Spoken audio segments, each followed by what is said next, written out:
rise as you're able for the pledge of Recording in progress. allegiance to the flag of the United States of America, republic which stands one nation under God, indivisible, with liberty and justice for all.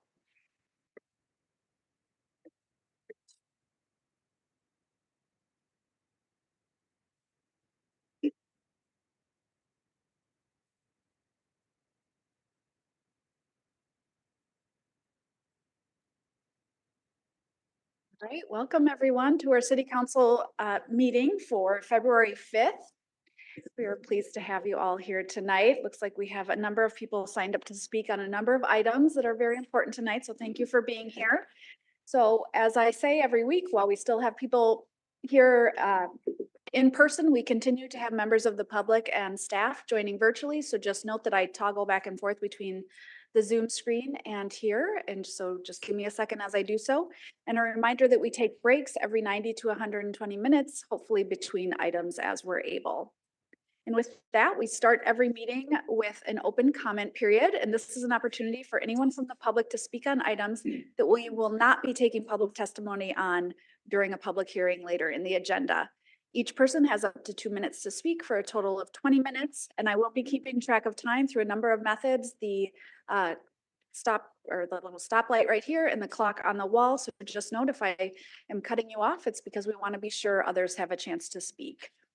As always, I note that we ask that you are concise, and in this case where I know a lot of people are wanting to speak on some similar issues, we ask that you aren't repeating your points, but are instead building upon other comments that are made, again, to be respectful of other people's time and wishes to comment.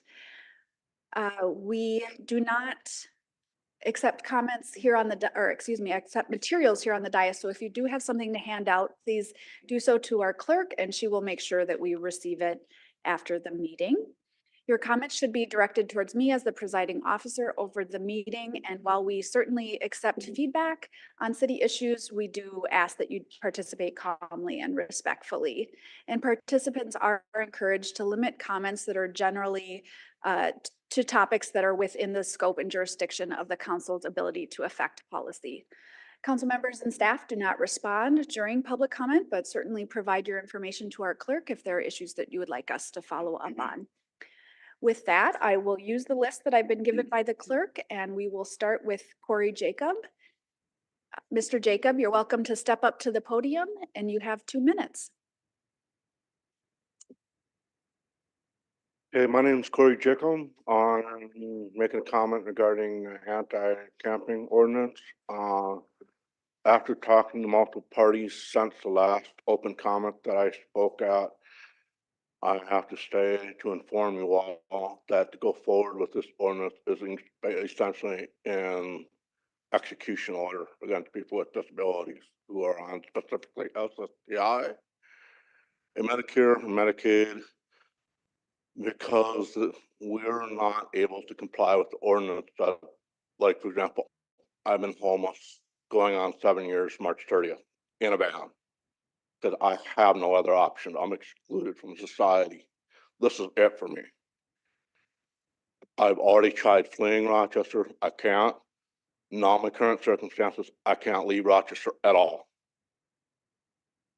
I have no way to comply with this ordinance.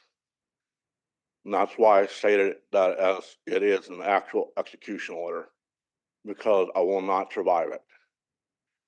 Once I lose disability, I will not be able to recover it with my communication disabilities, because I will not have access to the services that I need to recover my disabilities.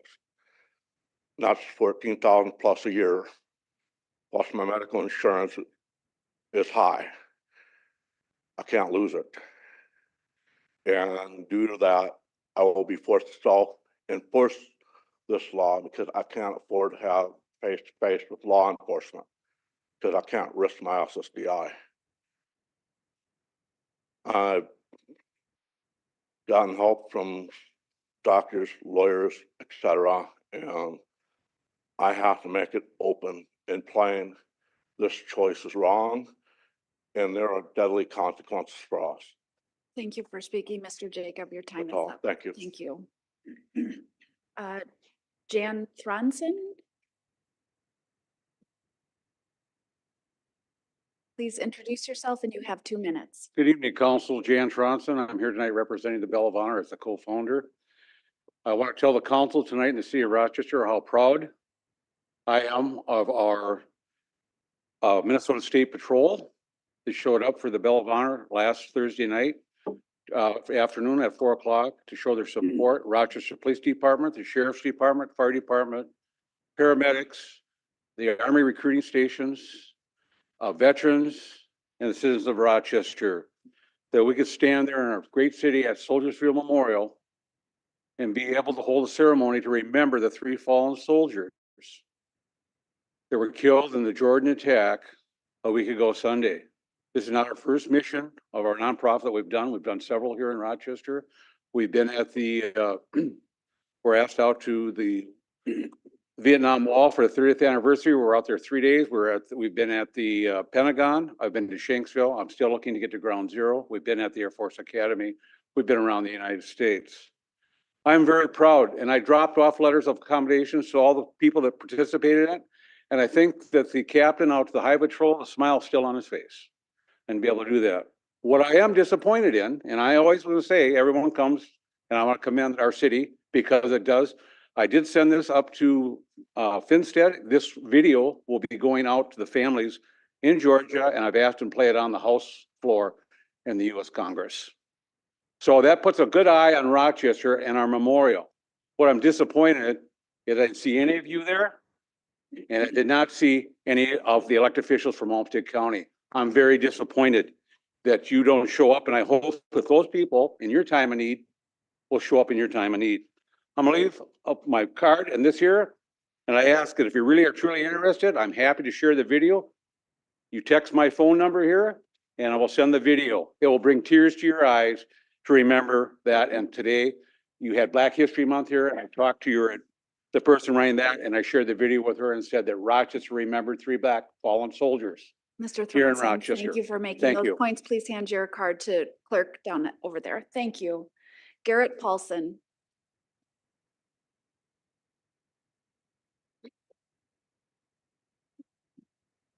Hi, I'm Garrett Paulson, and I'm here to comment on H2, the proposed ordinance prohibiting camping on city property and city right-of-ways. When voting on H2, I want the council to consider where the homeless will stay if this ordinance passes. For example, if the shelters are full, where else can they stay? And if their allotted time at the shelter is used up and are subsequently kicked out, where can they go? Please consider the effect on shelters when voting for H2. Thank you for your time. Thank you, Mr. Paulson. Steve Borkart.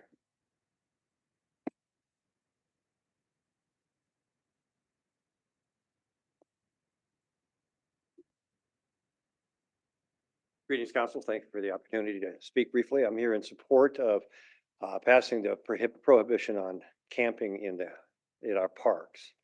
And I'm not just going to repeat everything that I said in November when I appeared before you. I would like to take a little bit different approach to this.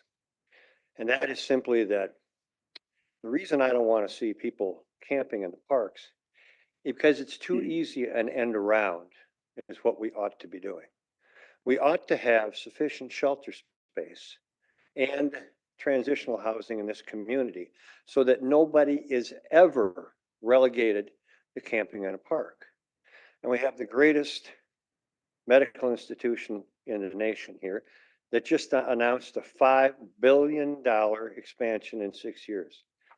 The biggest expansion project or project in the history of the state of Minnesota. And we have the good citizens of Rochester that just voted to tax themselves to, what was it, 150 to 200 million over 12 to 15 years, so we could build a $65 million sports complex. Yet we just can't afford enough shelter space. So we have to say to people who are legitimately homeless, I'm sorry, we can't afford to have enough space to keep you sheltered. So here's a tent. You can go live in the park. And you can poop and pee in the woods, and maybe you can go wash your hands in a restroom in a gas station. Is that the best we can do? In the city of healing, are we really continuing to have arguments about whether we should allow people to camp in the parks because we can't afford to do better? Now, we can forget the argument about what we're obligated to do and what we're not obligated to do. This is the city of Healing. This is a terrible black eye for our community. So I would like to propose to somebody here. Mr. Barkart, your Decide- time is up. Quick thought, finish it up. Okay, I'll finish up real quick. I want somebody to pass a motion saying that we are going to be the city of our size in this nation to fix this problem once and for all. National media comes here and looks at the model we've created. There's no reason in the shadow of the Mayo Clinic that we can't be that city. We've Thank you, got the, Mr. we Barkart. got the We need to money. move on. We've got, do you have the resolve? That's the question. Do you have the Thank resolve? you. Thank you for the extra 20 seconds. Yes. Kirkland Reynolds. And again, I know the 2 minutes is quick, but let's try to keep it short. I will do my best. Thank Thank you.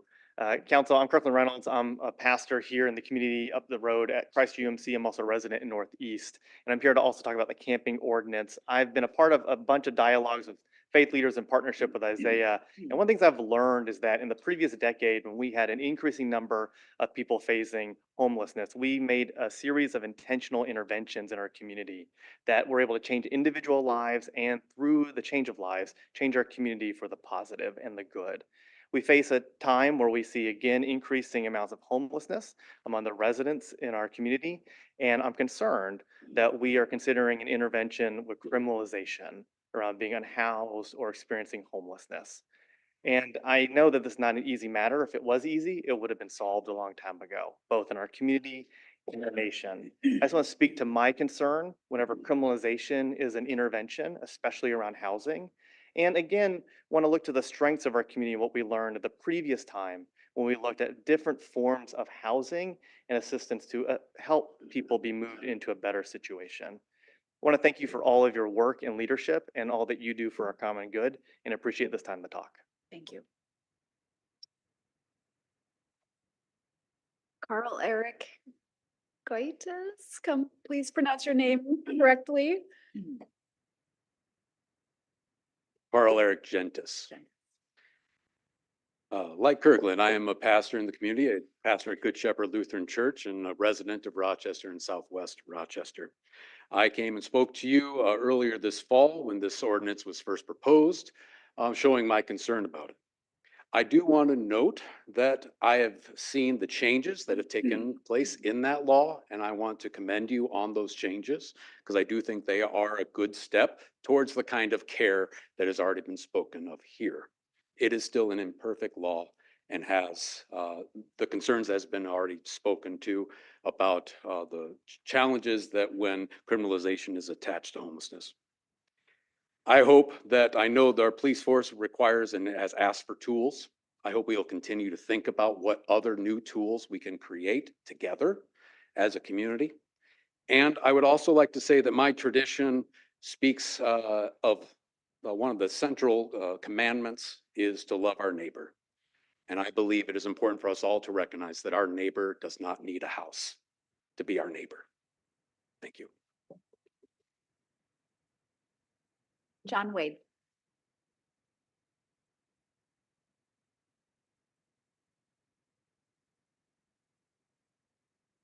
Good evening, Madam President. My name is John Wade. I live downtown Rochester. I just want to say thank you very much regarding the camping ordinance. And I listened very carefully to Mayor Norton's comments during the State of the City address. And one of the things I took from that is that we can really be our very best community, and that there is a higher calling for this community. And I believe, as Sheriff Borkart said, that, and the good Reverend that just spoke before me, we can do better here, but it starts with an enforcement element. And then it starts with, what do we do next? We need to get people to a safer place. I believe we can do better. And I believe that shining city on the hill exists. And I believe that it is within all of our power, whether it's the private sector, if this is a resource issue, the city, whatever that is, let's deal with this. Let's truly help people. In addition to the clergy, the community, the city, the county, and all of the other resources. that we are capable of deploying here. You are that body. You can do that, but we need this ordinance, and then we can continue to expand the services that people actually need. This doesn't help anyone. It doesn't to continue the situation we're in. We are a better community. We can do better. You want money? We'll figure it out. You want resources? We'll figure that out. We are capable of that. Brilliant, bright people in this community want to address this issue and care like we should. So as a citizen of this city, let's make it the very best. Let's bring in everybody to see how well we can do this. And let's be the very, very best community we can be. Pass this ordinance and let's take care of people. Thank you very much for your time. I appreciate it very much. Thank you. Thank you, Mr. Wade. Joe Christensen.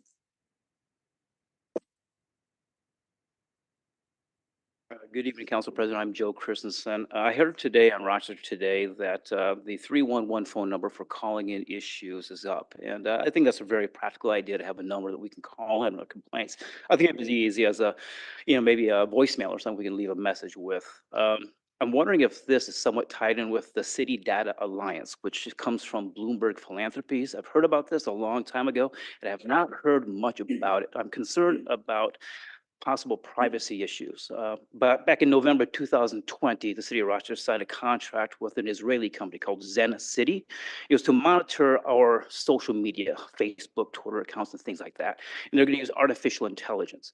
So I'm wondering, what are the capabilities of this City Data Alliance with Bloomberg Philanthropies? Because I don't think that we have had much transparency on what privacy we're possibly giving up.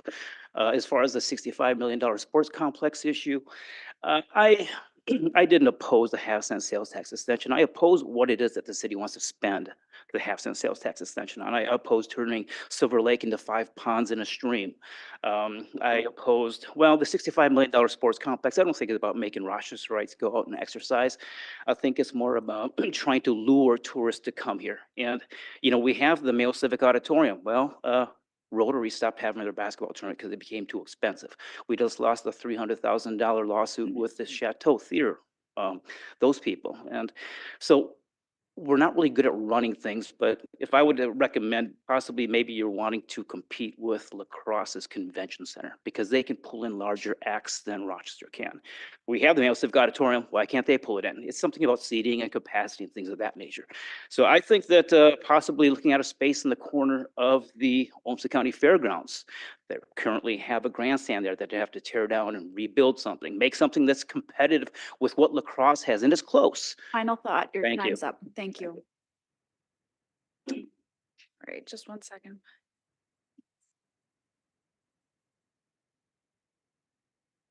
Casey McGregor.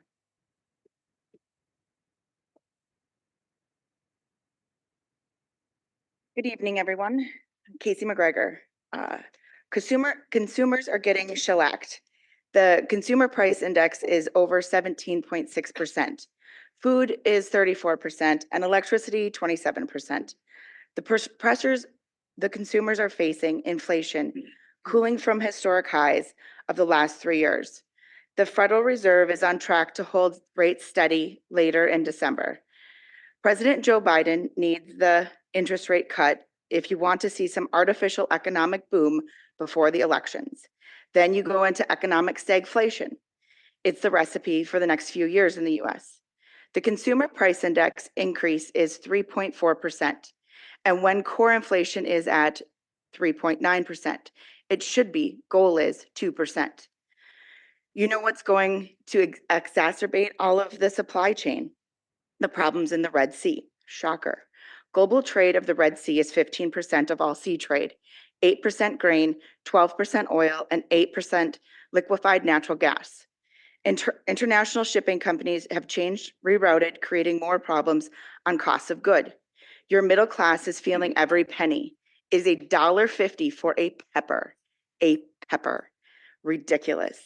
$100 at the grocery store doesn't go far anymore. I stopped by Costco to grab a pre-made meal for somebody recovering from surgery. $17.50 to $25 for a pre-made meal. Sticker shock. And what are we celebrating at the DMC meeting? The idea of growing government and increasing staff. I hope the people fighting for good teacher wage contract or the Mayo protesters for fair wage. Wake up and realize that the city is part of the problem on why they feel so broke. You increase staff equals growing taxes. Wild how you spend dollars you didn't work for. Have you figured out how you're paying for PMFLA without raising our taxes again? What is the magic increase number you're playing with this year? Thank you. Thank you.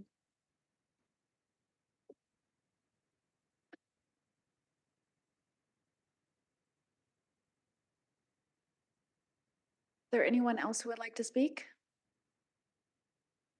All right, we will close open comment and officially call the meeting to order. Clerk Geisler, please call the roll. Councilmember Keen. Councilmember Bransford. Councilmember Wall. Here. Councilmember Kirkpatrick. Here. Councilmember Palmer. Here. Councilmember Dennis. Council President Carlson. Here. Mayor Norton. Present. All right, thank you. I will turn it over to our city administrator, Allison Zelms, for her report. Thank you, Council President, council members, Mayor Norton, members of the public. We always start this report by thanking our teammates for the way that they do their work with respect, integrity, safety, and excellence. So really appreciative of the work that our teammates do, whether that's behind a desk or out in the field.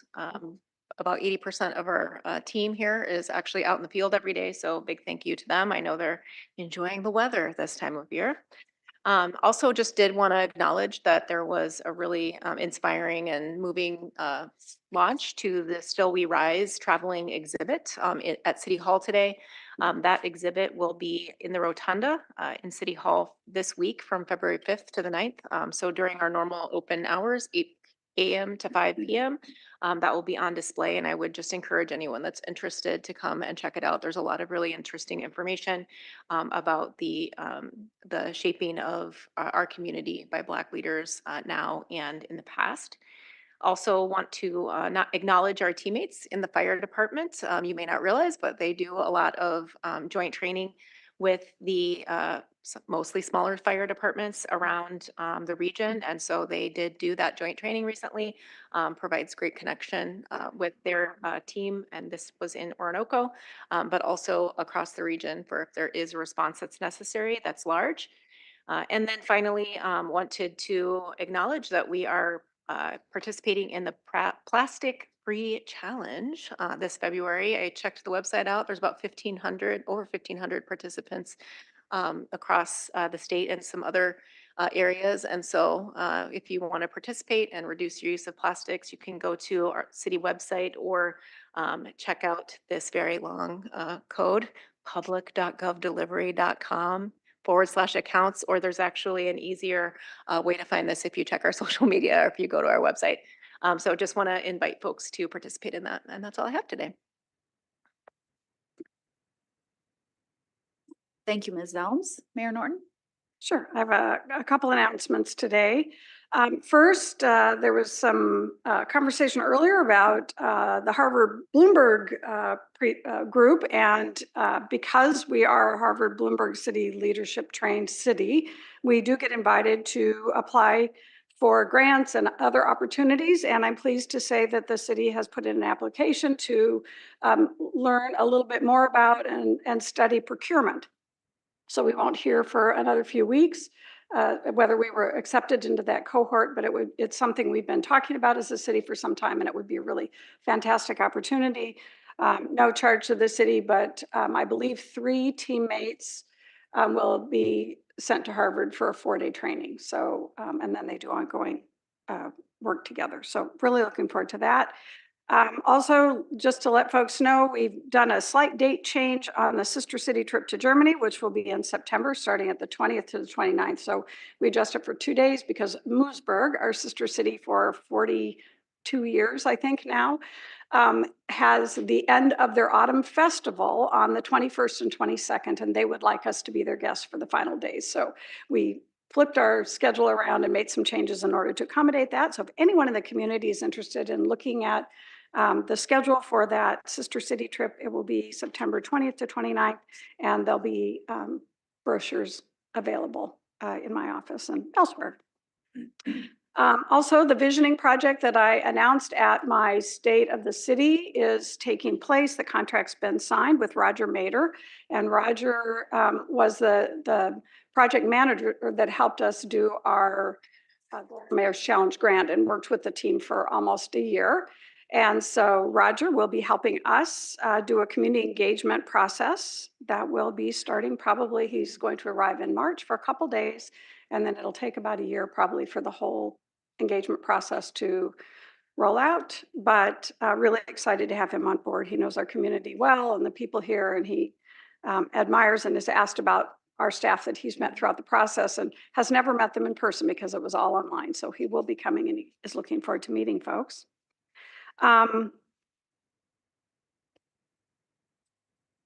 There was one other comment I was going to make, but I think I will leave that. And I will just say that there's one slide here about the openings we have left on our boards and commissions.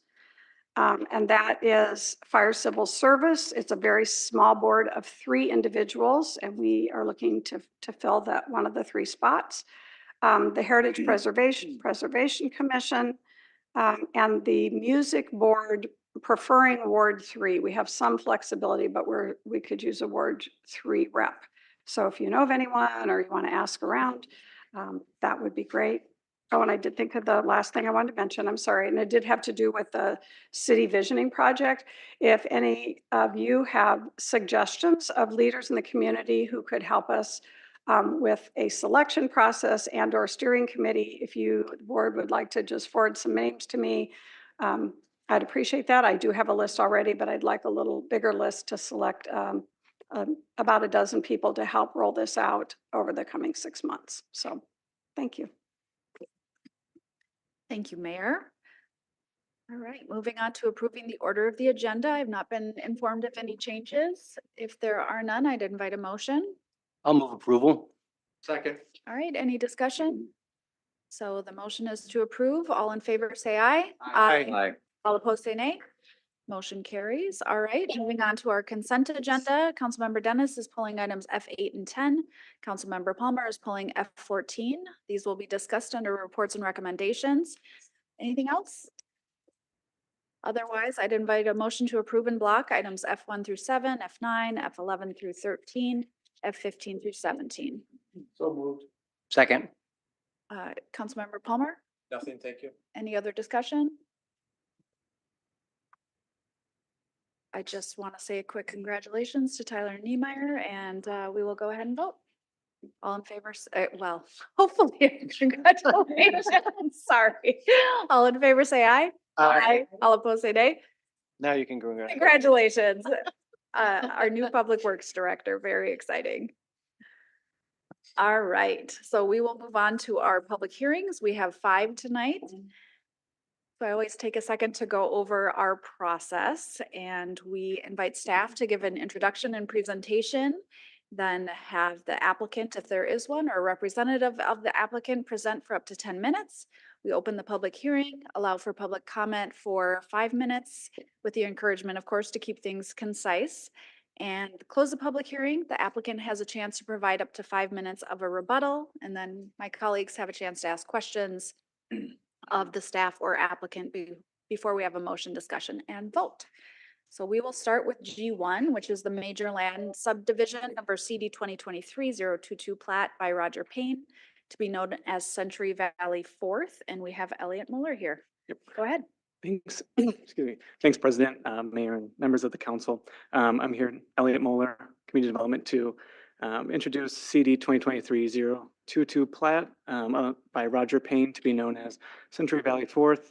The request is to subdivide 44.8 acres of land into 44 residential lots and 2 outlots. One of those outlots being a city park to be dedicated in the future. This Century Valley 4th is consistent with the general development plan that was previously approved back in pre-2020, I believe. And all the environmental features on the site will be are to be remained undisturbed. Other than that, adequate city services, minimal roadway usage impact. There will be a future connection to Silver Creek Road via Shannon Oaks Boulevard Northeast. And all the conditions that were recommended are either standard or are just minor clerical things on the plat. So Planning Commission did recommend approval unanimously, so I'll stand for any questions that you might have. All right, thank you, Mr. Mueller. Would the applicant or representative of the applicant like to speak?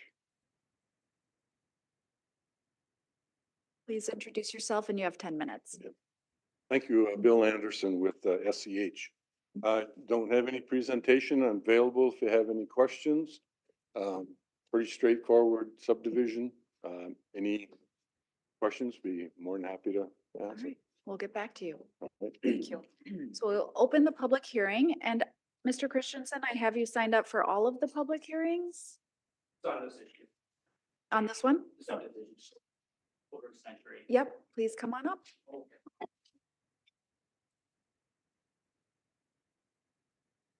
Ma'am, Joe Christensen again. So when y'all voted on the annexation, 48 acres, I do believe, one concern that I actually am really kind of curious about is about the environmental impacts. Groundwaters, we can see Silver Creek goes through there. The big reservoirs near there. And so I'm wondering if there's been any kind of environmental impact studies that have been done. How would this affect our well water? I know that we have a very robust Sierra Club and Isaiah and Laneship Stewardship Project. So there's a lot of nonprofits that are really concerned about our well water, and I can see this being an area for concern. Thank you. Thank you. Would anybody else like to speak on this item? G1, please come on up.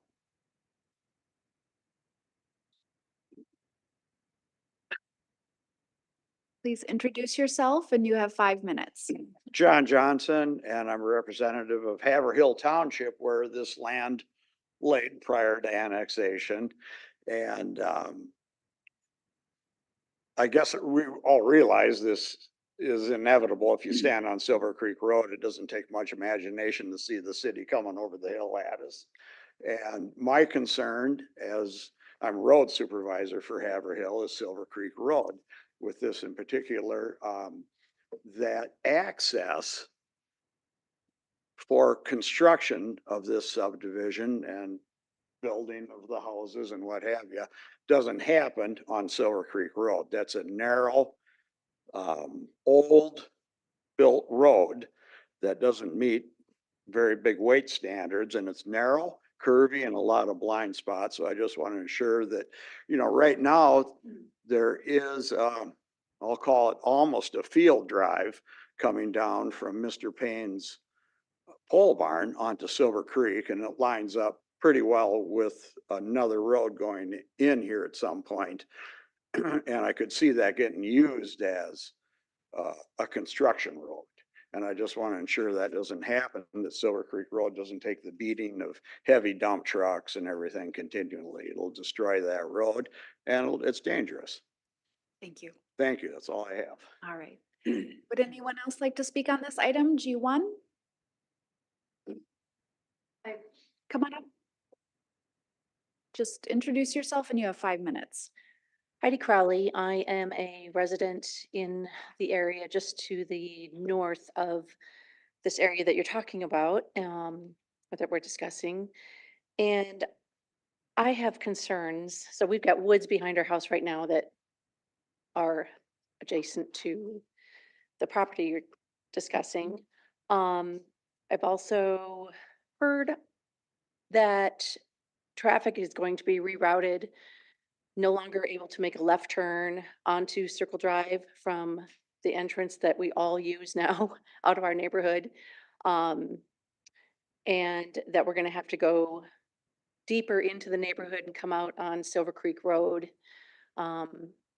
I don't think that's fair to these neighborhoods to be having all of that traffic go through.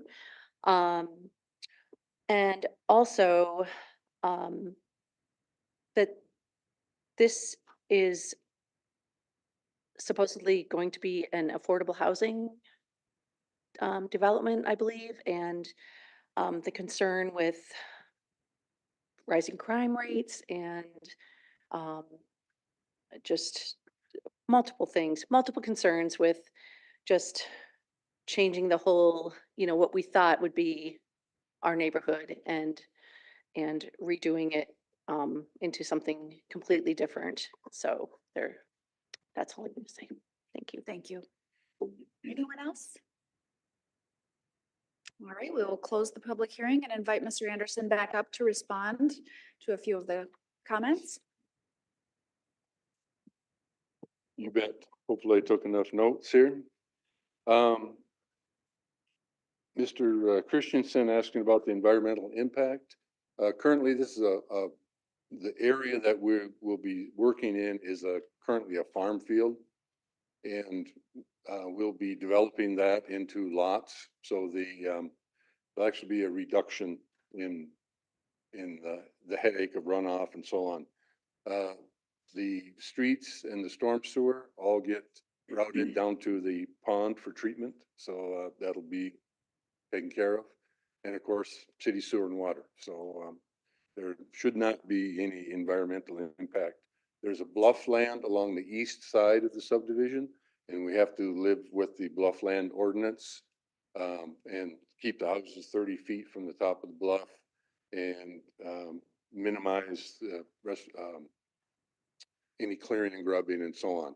So there's rules that we have to follow because of the bluff land ordinance also. There's no wetlands disturbed as part of this and no decor edge that's been disturbed. So that's that one. Going down to Mr. Johnson's concern about Silver Creek Road, all of our construction traffic will be, once they get on the site, they'll stay on the site. There might be some in and out, but the access would be from the Shannon Oaks Boulevard roundabout that's there now. That's the only access into this site as a future street. That isn't to say there may not be some off-roading once in a while, but not as part of the construction typically. And then about Silver Creek Road and the access, we've done a traffic study for all of the GDP when we brought the GDP to the council a couple of years ago, and we had to do a traffic study for the whole general development area and to the east.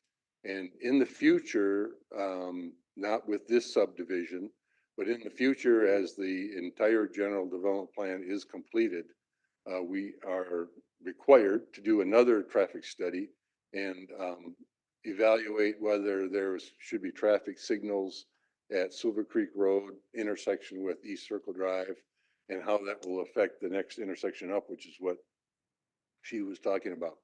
So that will be studied in the future, and it is a possibility that that would be a change in the future.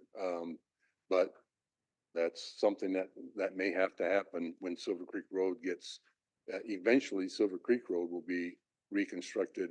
Its future designation is as a arterial. So it will be someday be reconstructed, but we won't access that road with this subdivision. And then the question of affordable housing, this subdivision doesn't have any affordable housing component. She may have been referring to the other subdivision that we're talking about after this, the village. Will have fourplexes, but it's not subsidized housing or anything that's, quote, affordable. It's going to be market rate townhomes. So unless you have any other questions. All right, hold that thought. Are there questions for staff or for Mr. Anderson? Councilmember Keen? Just, I'm trying to follow the thing about the construction road. Where is the traffic coming in? Is it coming in on Shannon or is it coming in on Silver Creek? Well, the Construction traffic. the access for the construction will be at Shannon Oaks Boulevard, or the roundabout at Shannon Oaks Boulevard, and what's that cross street? Rena Bell? Bellaterra, thank you.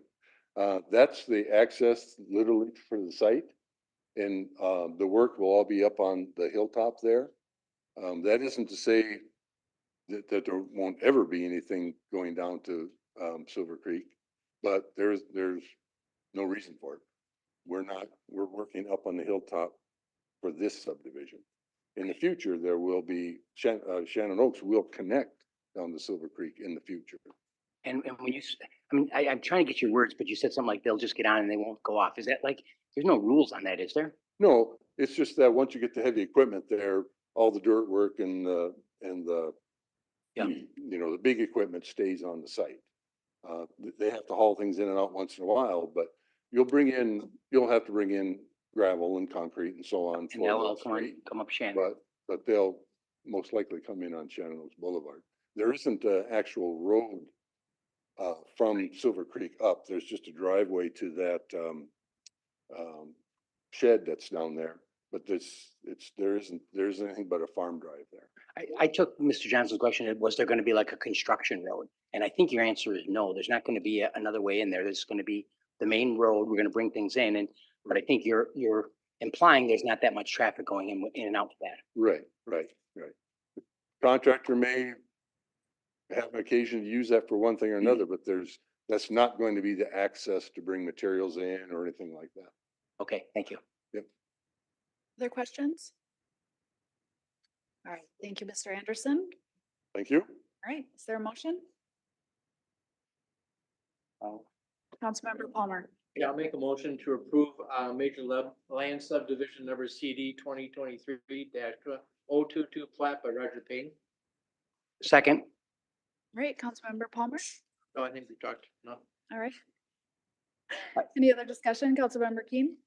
No, I mean, I think it's important discussion when we talk about that was, as this continues to develop, that those traffic studies, and does it have to be a controlled intersection? And I think that's a key thing here. If that thing gets blocked to be just a right turn out, that's a big impact, and it drives traffic back through the neighborhood. So I'm glad we have that in the future. Me as well. Other discussion? All right, otherwise all in favor, say aye. Aye. All opposed, say nay. Carries. All right, moving on to item G2, which is the major land subdivision, number CD 2023-021 plat by Roger Payne to be known as Century Village. And we have Desmond McGee. All right, Mr. McGee, go ahead.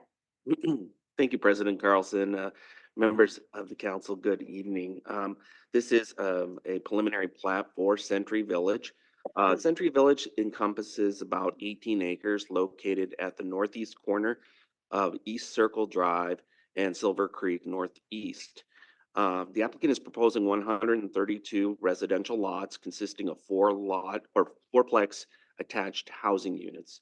They are also proposing 3 open space lots. This plan is consistent with the Century Valley General Development Plan, which was approved in 2017 and amended in 2023, and the underlying R2 zone district. At the January 10th Planning Commission meeting, the commission voted 8-0, recommending approval subject to six conditions. That concludes my presentation. I'd be happy to answer questions after public hearing. Thank you. Would the applicant or representative of the applicant like to come forward? Mr. Anderson, come on up. You have 10 minutes. Pretty much same comments. This is not single family lots, but fourplex townhomes. This will be more market entry level, single road that goes in and has a cul-de-sac, a stormwater pond,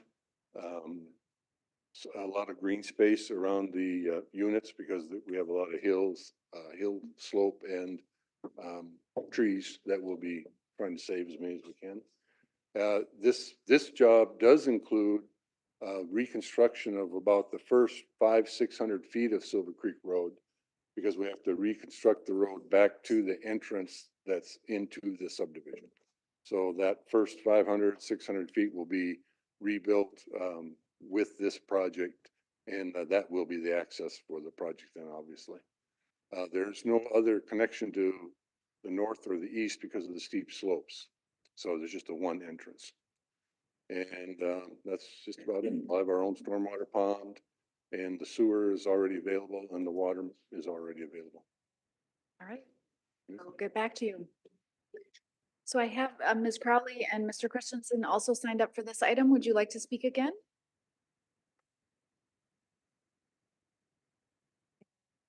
Please introduce yourself and you have 5 minutes. Heidi Crowley. have a couple questions for Mr. Anderson. About, will this be an HOA? And then I saw something that the town or the fourplexes will be 1,000 square feet, which is fairly small. So the question is parking, how many? Will there be extra space for parking and will this be taken care of through an HOA? Thank you. Mr. Christensen?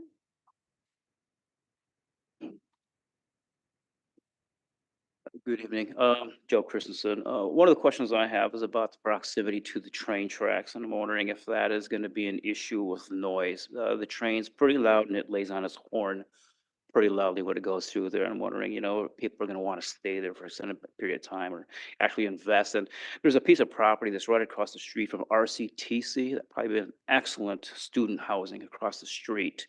I'm wondering why they didn't choose that lot just on the corner of Highway 14 and East Circle Drive.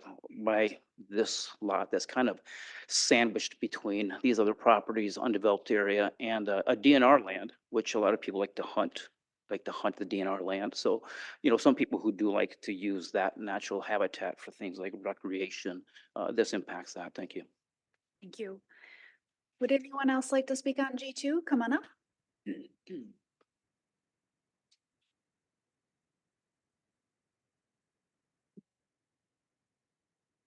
John Johnson, Haverhill Township again. This was a piece that was in Haverhill. And I guess I'm a little unclear on how far Silver Creek Road is improved. Is it improved to the city limits, and where are the city limits there? We're kind of unclear on that. We've looked, and I've had 3 different people give me 3 different answers on where the city limits goes to. And I was under the impression that Silver Creek would be improved to the east boundary of this subdivision, all the way down there, or to the city limits. And I'm not sure which it is. I would like to see it improved to the city limits due to the reason, what part of this road do we maintain otherwise? Plowing, we have the county do our plowing for us. They use a road grader. If they come up there and they're the first ones there, they're gonna plow the whole thing. We're not gonna skip that section just because it's not ours. We're gonna plow it. And if we're coming down the hill, we'll plow it because there's nowhere for us to turn around and we can't stop mid-plow and leave a bank of snow there, so we'll plow it all the way out.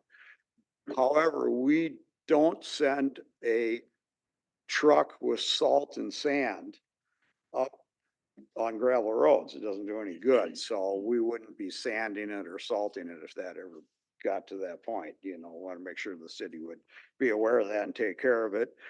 And Public Works will have to work with County Public Works, and they can sort out who's going to plow when and these sort of things. I hope they get that sorted out. But my main question is, where does this road, the city portion, and I'm assuming this would be annexed the road too into the city, the blacktop portion, does that stop at the city limits then? Or the easterly boundary of this land? Or is it just past the entrance?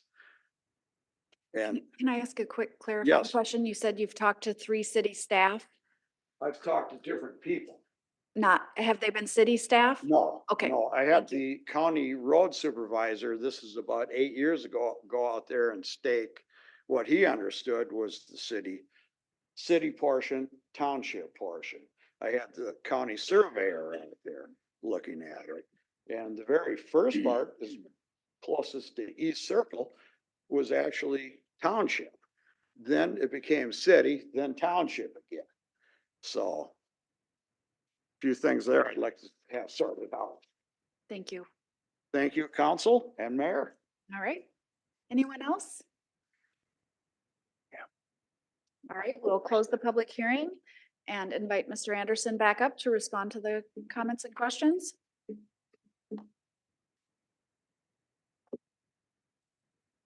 Yes, this townhome development with fourplexes, and there will be a HOA that will take care of the site and the outlots and everything. I'm trying to remember what the question of parking. It's a city street, so there'll be some parking on the city street, but we are also providing a small parking lot up off the cul-de-sac to provide some additional parking. We'll meet the ordinance requirements for extra parking spaces. But there also will be some parking on the street where their driveways are not. The train issue is one of the reasons that this is going to be not the fanciest subdivision in town, but it will be adequate for a townhome and fourplexes. This is next to the DNR property. In fact, Joe, that's one of the we go to the street reconstructed to the limit of our property, and then there's a segment of DNR property on the north side of the road, so we won't be going into that DNR area. But I can get you a map of what our layout is. And we have been working with the county on the layout and the plans for the portion of Silver Creek Road. And as far as not doing a subdivision somewhere else, this is the property that we are working on, so that's why we are developing here. This is all part of the ownership of the original Payne Farm property, which is Century Valley and Century Village, all part of that same Century Valley GDP. And I guess that's about it, but I can get you some of the information. Okay. Joe? Hold on, Mr. Anderson, if you could Yes. stay up here for additional questions. I assume the question about road improvements is for our staff and not for you.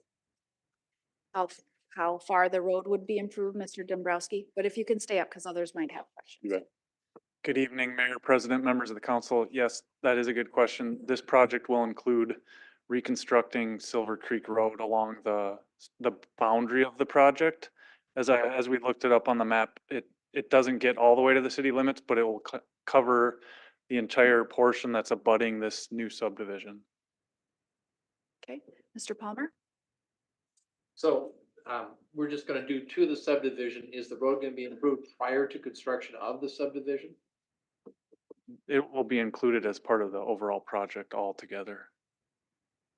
Okay, so they're gonna rebuild Silver Creek to the property line and then they're gonna start construction on the project? Because otherwise it's gonna beat, Can you talk into your microphone? Thanks. otherwise it's gonna beat the Silver Creek Road up prior to the road being put in.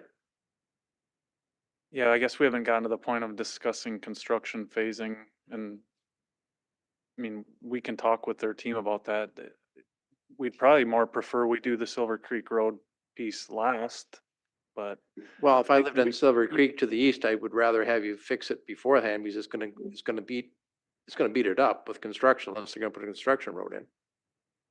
Yeah, so that's why we would rather construct it last, so they can get their subdivision built, and then we would. I know you do, but the residents of Silver Creek Road to the east don't. I mean, they don't wanna drive through a, None of the traffic should be going any further east than the driveway into their subdivision, so I don't anticipate it would be heading further east.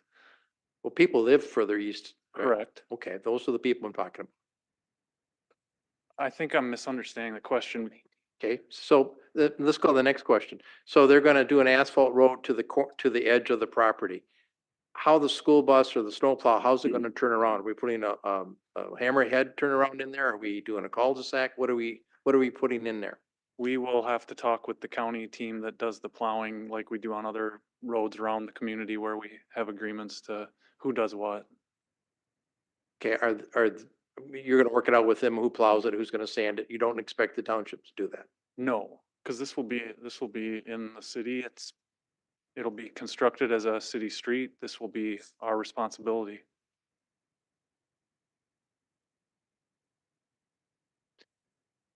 The problem I'm having is, you know, the next hearing we have is gonna be, well, no, you already voted on this. So I wanna get some kind of timeline from a construction perspective of what's going to happen and how are we going to turn vehicles and school buses around? I guess, to be honest, I'm struggling with why a school bus would need to turn around in some random spot on Silver Creek Road. At the end of the asphalt, they don't want to go on the gravel? But that's not how the transportation system with our public schools works. They'll go on the gravel if they have a student who lives on the gravel road. Okay, thank you. All right, Councilmember Keen. Just on the, we forgot to talk about the conditions. We have 6 conditions. Is your agreement with them? Yes, no problem. Yep. Good. And then for staff, Mr. McGill, the 6th condition on the sprinklers, can you talk about that a little bit? Who and how that's enforced or how that's validated? It is, yes, Councilmember Keen. That is part of the fire code. That was part of their memo, and I included it as a condition, so it would be crystal clear what the requirements would be for the sprinkling and fire alarm systems. And is that temporary, or does that, when the road extends, that doesn't change that? It's because of the number of units that are on that single access point.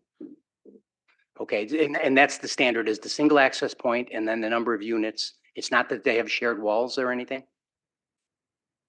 It is due to the number of units. Okay, all right, thank you. Any final questions? Councilmember Kirkpatrick? Thank you, Mr. Anderson. Can you please describe whether or not the homes at the northeast corner of this development where you've got the greater than 18% slopes will be slab on grade or have basements in them?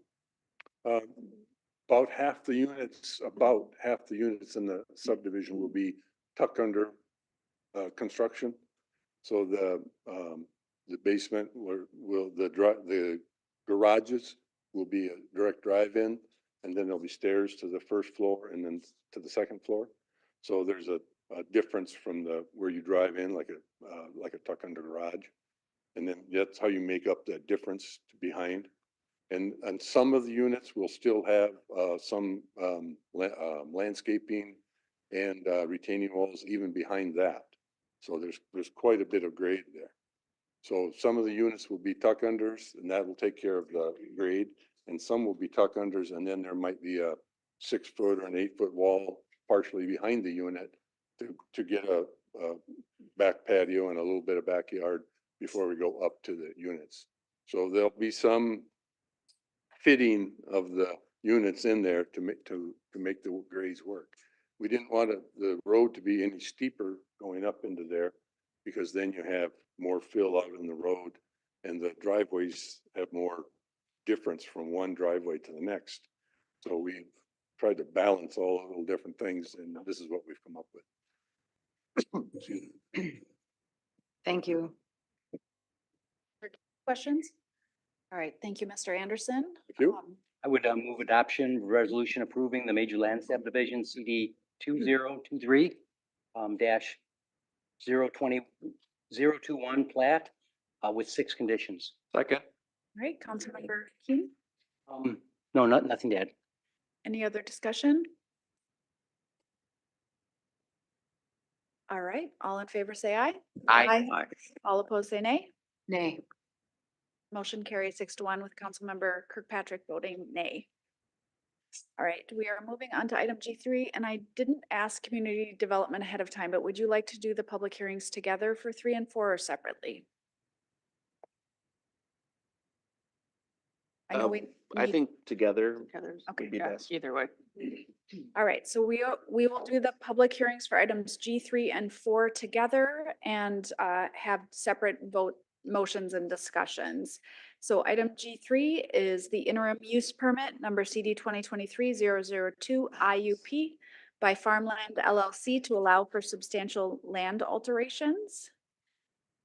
And G4 is the major land subdivision number CD 2023-020 plat by Farmland LLC to be known as Mercy Hill Second. And these are about the same project, which is why we're doing the public hearing together. So I will ask Mr. Pater to introduce the items. Good evening, President Carlson, Mayor Norton, City Council members. I am Jace Pater with the Community Development Department. Tonight, I will be introducing application CD 2023-002 IUP by Farmland LLC to allow for land alterations. The site is located west of Rome Circle Northwest.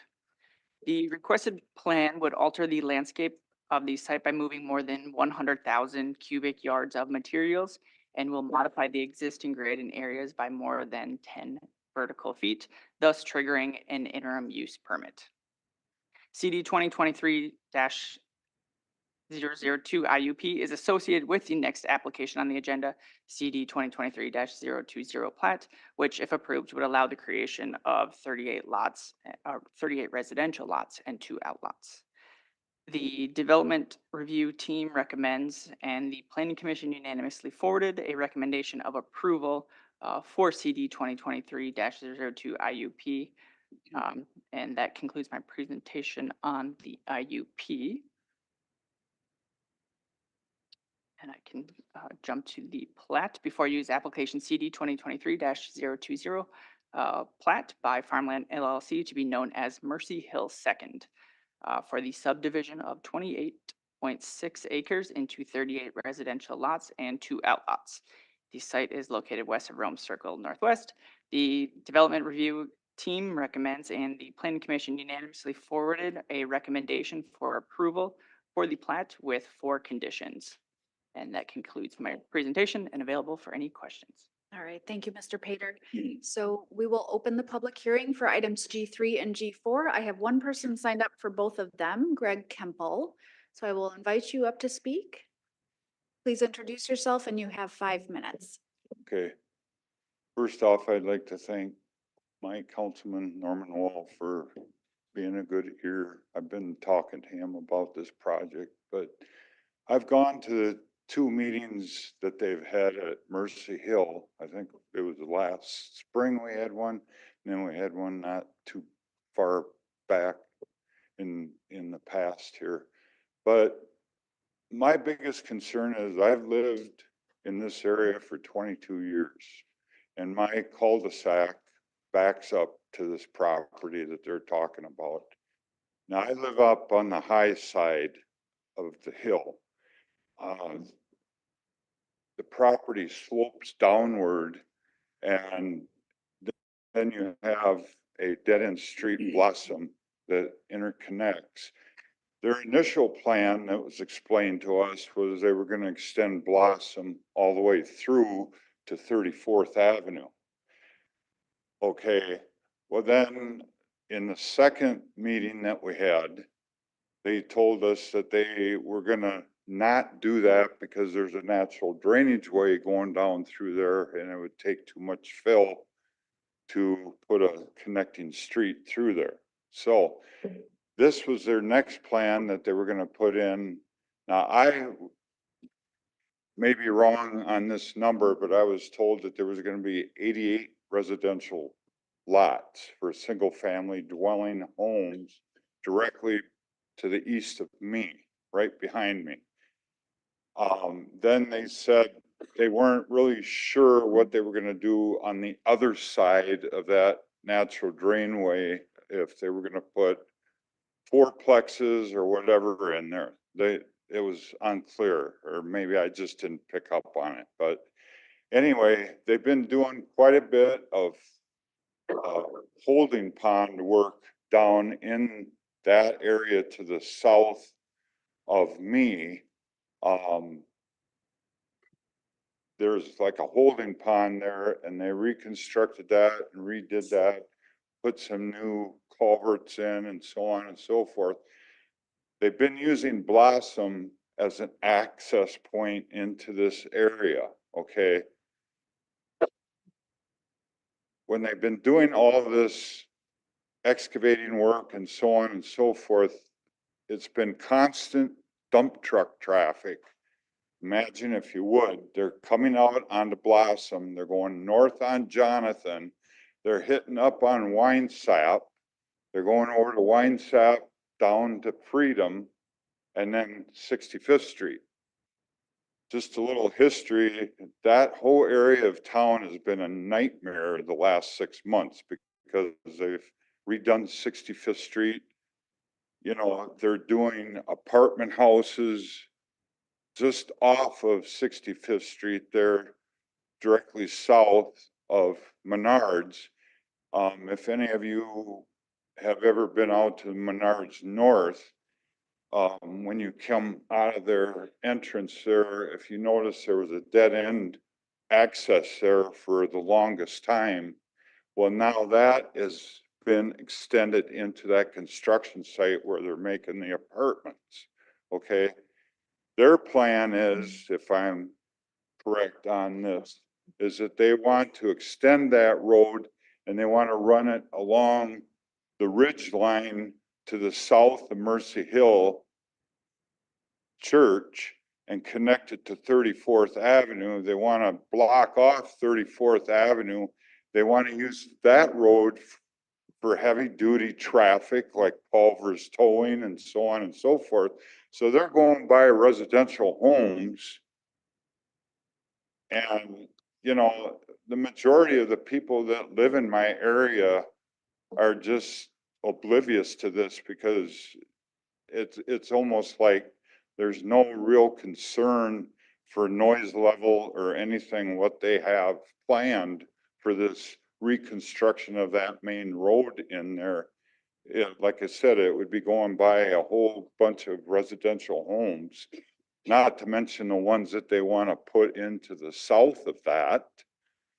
And to go back to the Blossom Street when they were, It's time to wrap up, but I'll give Okay. you a little flexibility Yeah, since we combined them. they were hauling in and out of there so much that they were leaving a thick coating of mud on the street. And I called the city and they were real gracious to get out there and clean it up and so on and make the contractor do that. But that's the main exit and entrance for all the homeowners in that area. And it just seems like to me they can plan that out better, how they're gonna run the construction traffic. Thank you, Mr. Kempel. And I just want to note that I've been doing this for 3 years and I forgot to invite the applicant to speak and nobody called me on that. So I will continue the public hearing, but then we will invite the applicant and they can take the time they need to respond to comments. Is there anyone else who would like to speak on this item? All right, so we'll close the public hearing and invite the applicant to come up or representative. I'm so sorry about that. Hi, good evening, Council President and Council. My name is Craig Britton. I am a civil engineer with Widseth here representing Farmland LLC on their applications tonight. So, yeah, just wanted to touch on a couple things. So the reason for the interim use permit is because if anyone has seen the property, there's quite a bit of elevation change across the property. So there's quite a bit of grading that needs to be done in order to provide for safe slopes of the streets. And so that is why that amount of material is being moved and brought in. So so we're close to that 100,000 cubic yard threshold. We're just below that, but we're close enough where we were asked to go ahead and submit for the IUP. And we are changing grade by over 10 feet in a few locations too across the property. So so that is the reasoning for the IUP. As far as Mr. Coleman, I think I can answer some of his questions there. So as far as the, and I think I got them all jotted down here, but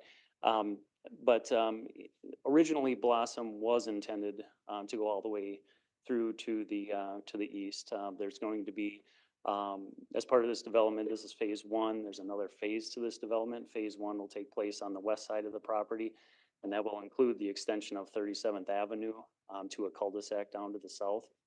The second phase is over to the east, and that includes a horseshoe that will run from Winesap, and it'll just provide a horseshoe that extends down to the south and then back up to the north. So in looking at the grades through that area, we just wasn't practical to extend Blossom all the way over to that horseshoe road. So that's why that was not completed. So again, the first phase will include the 38 lots, like Mr. Payable said, but the second phase is we'll have about 50 lots. And the reason for that, this was rezoned to R2 and we were looking at more density in that area, but without the extension of Blossom, we weren't able to have another outlet. So that's why the 50 single lots is being proposed, because we'll only have the one outlet. So that's why that changed from the duplexes designed to the single family homes. So the pond work that's going on, it's a combination of two city ponds that are being cleaned out right now.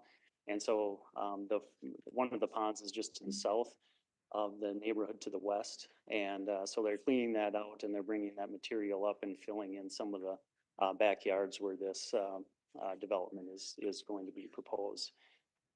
As far as future construction traffic, there's going to be an extension of 37th Avenue from McIntosh, that's the street to the north, down to Winesap. So we've been working with the church. That's off our client's property, but it was on Mercy Hill's property.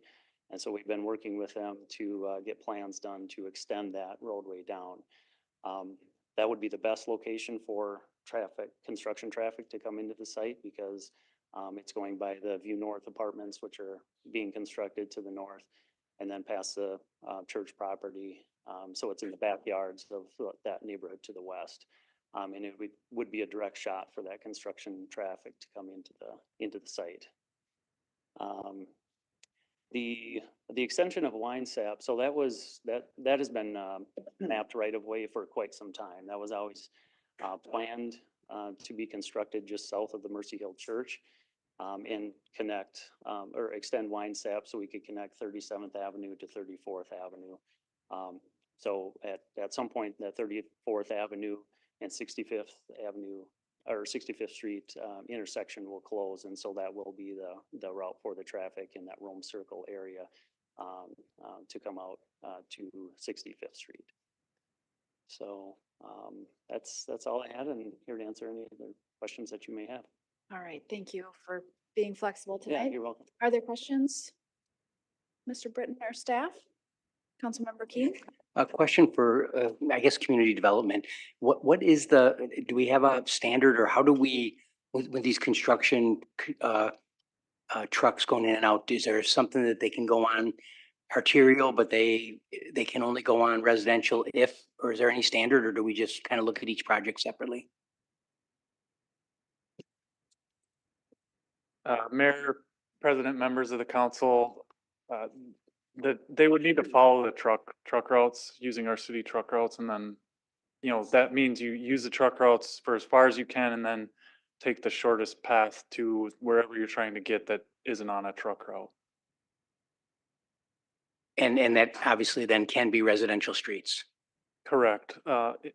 As Mr. Britton noted, we would hope to work with them to make that 37th Avenue piece come to fruition, such that would be the obvious point where they would access this site. Right, but I don't think it's a condition or anything of which we're dealing with tonight. Correct. Other questions? Councilmember Kirkpatrick, then Palmer. Thank you. Mr. Britton, where is all this material coming from? Was it originally overburdened from the first subdivision that was built? So are you talking about the material that's being brought in right Removed, now? yeah. So that's being excavated from the ponds that have silted in over time. So there's a city pond to the south of that development or that residential development to the west. So that is being cleaned out, and I don't know offhand. I think they're bringing a few thousand yards in from that, and then there's another pond that's being cleaned out, and so that's being brought in from there too. So it's just it's been silted in over time, and so they're bringing that material out. And Okay, thank you. So that's the 10 feet of material that you're removing in the grading process? no, so we're gonna cut down the east side of the property and bring that material to fill in over on the west side. But just so we didn't have to move quite as much material, and because that pond is close by and it was a good location for a dump site, that's why we're allowing them to bring that material in on the property right now.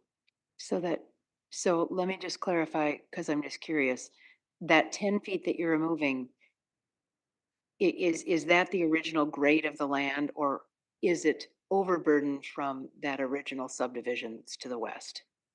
I think, if I understand you correctly, no, it's from the existing surface as it was before they started bringing any material in place, because from the ponds. So we use that as the existing surface, and then we're bringing in a little over 10 feet in some areas, and not all areas, it's just in some certain areas, just to make the grades work. And how long have those ponds been there? I don't know the answer to that. We just approved the improvement of those ponds, didn't we? When were they originally built? Just out of curiosity. I would have Yeah. to check with the environmental services team. Those subdivisions in that area are 90s? late 90s, 2000s vintage, but I don't know the exact date. Okay, thank you. Thank you so much. Councilmember Palmer? Who's cleaning out the ponds? Is that Public Works? It's our Public Works maintenance team. So why are they calling to get the streets cleaned? I mean, shouldn't you have your street sweeper there when you're pulling, if the road's getting dirty?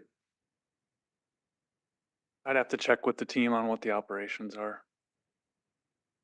Typically, you would try to prevent all tracking, but as we know, that happens on construction sites around the community, and so they've obviously been out there to address it.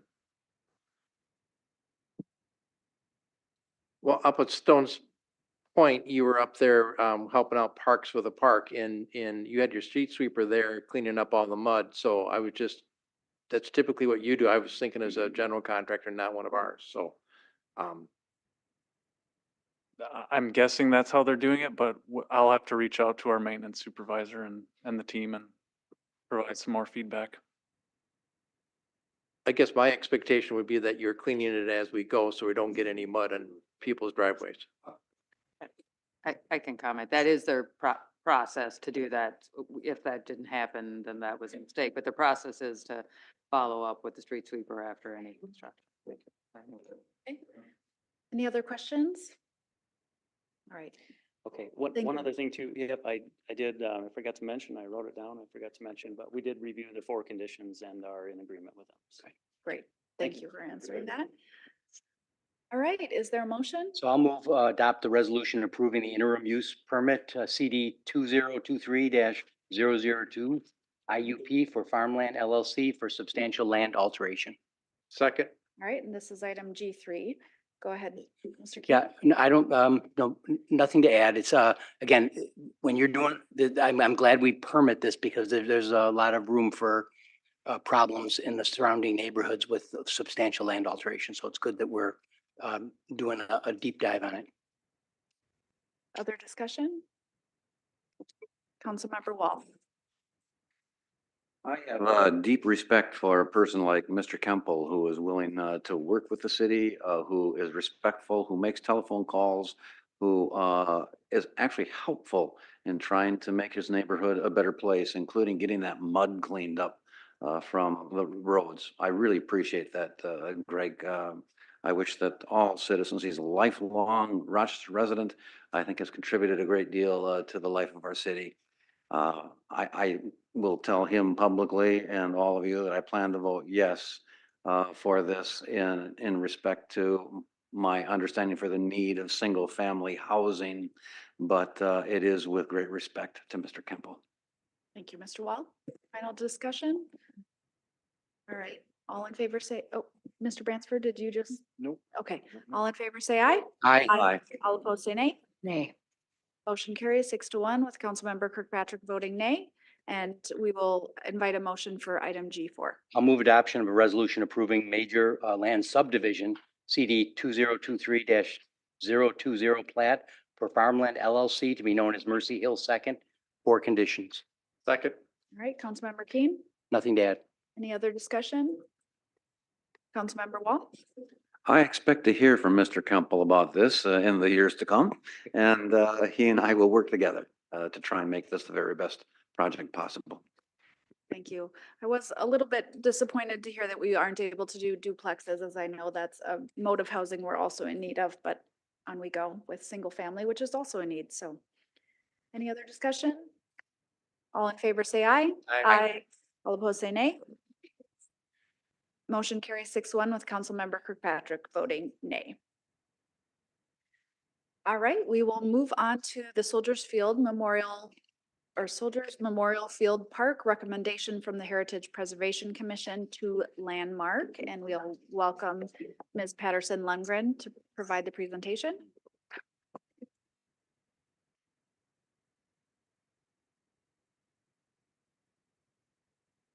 G5.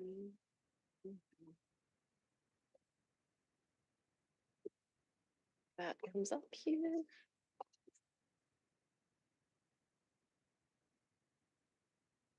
Just a note timing wise, while she gets set up, that we may take a break after the public comment and before we move into discussion as council. All right. President Carlson, Mayor Norton, and members of the council. Molly Patterson Lundgren here from Community Development, speaking to you tonight about Soldiers Field Memorial Park. The property has been on historic inventory since that list was originally created back in 2017. As you're aware, we are going through that list, making some decisions about what is being recommended for landmarking and what is being removed from that list by the Heritage Preservation Commission. With the grant that was received for park improvements, a study was completed as required to clear the environmental clearance for the project. And so that study was available, which is why this came before the HPC last summer and is before you now. So as a reminder, I brought the recommendation to the Heritage Preservation Commission last May to remove the property from the historic inventory at that time. They chose not to do that. The city appealed that decision to the city council, and you considered it in June of last year, and remanded it back to the Heritage Preservation Commission, indicated that you wanted them to review it for possibly historic landmark at that time. They did hold a public hearing. We sent it to the State Historic Preservation Office, actually a second time as required by state statute, and we're bringing it back to you here tonight. So as I mentioned, a study was completed to look at all of the features of the park. And I won't go into detail about that. We've discussed that at past meetings, but what they found was there were only a couple features that are less than 50 years old. And even amongst that, most of those had been modified. We did look at all of the 8 criteria for historic significance as identified within the Unified Development Code, reviewed the features and the park as a whole, the design, the history that's occurred there, all of these different 8 criteria, and ultimately determined that yes, there are some aspects of that that are true. But when you come to historic integrity, what we found is that the modifications that have been made to the different features, and you review that based on the criteria that you're looking at, we found that it lacks the historic integrity to designate it as a landmark. Again, we looked at all of the different 7 aspects of historic integrity. And again, this is not to say that it's not important, and it's not to say that there isn't good design that's more modern, that there aren't features and there aren't important things that happened there. But when you look at it in holistically and you consider the historic integrity based on the different criteria, that's where it doesn't match up.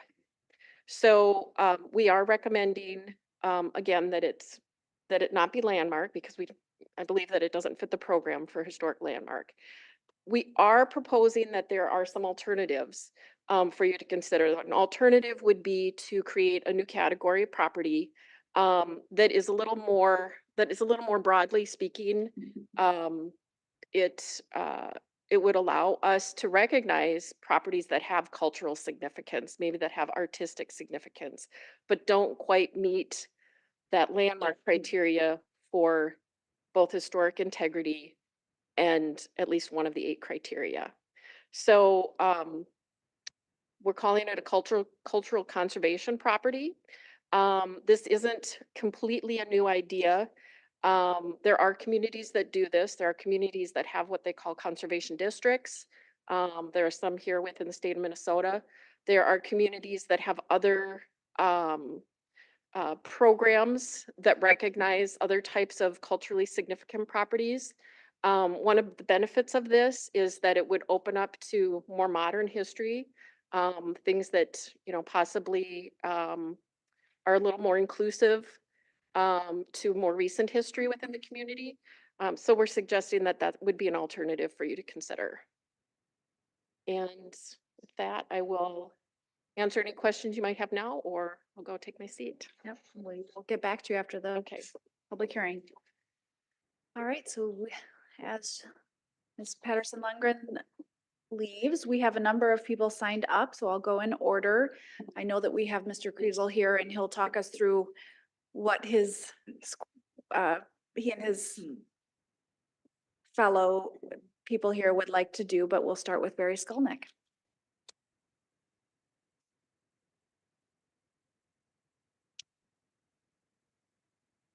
Hi, my name is Barry Skolnick, and as most of you know, I was on the HPC until December, and I was there when they did this vote earlier in the year. This decision by the HPC was unanimous. This wasn't like a one vote difference. It was a big difference. And we felt that although there have been changes to some of the features of the park, when you look at the basic purpose of the park and you look at sort of what was involved, we just feel that there's enough there. We on the HPC unanimously believed that the symmetry of the park, the areas of intended programming such as the track, golf course, tennis courts, playground, and other features showing the centrality of the parks and recreation and appreciation of veterans. It is one of the oldest parks in Rochester, and its features verify the landmark designation. I should mention that when this was reviewed, the city worked with SHPO, and they did hire a consultant from the University of Wisconsin in Milwaukee. I always get confused between Wisconsin University and University of Wisconsin, but it's the one in Milwaukee. And they're professional consultants, and they thought the park merited national designation, let alone local. So there was obviously a bit of difference there. So I think that's important. So this wasn't a unanimous decision. You know, like for example, when we did the downtown historic district, with everyone was in, like the consultant and the SHPO and the staff were all in agreement. In this case, there was a major difference between the consultant who was hired and SHPO and the staff. They were bifurcated, but the HPC, which looked at all of that, they took that into account and recommended that we landmark it.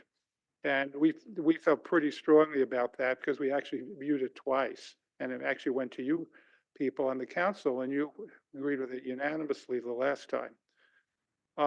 Landmarking has a status that's known to visitors and residents in our city, most residents, or many of them anyway, in the cities. Landmarking gives prestige to the park, will help to attract visitors in a way that other designations will not.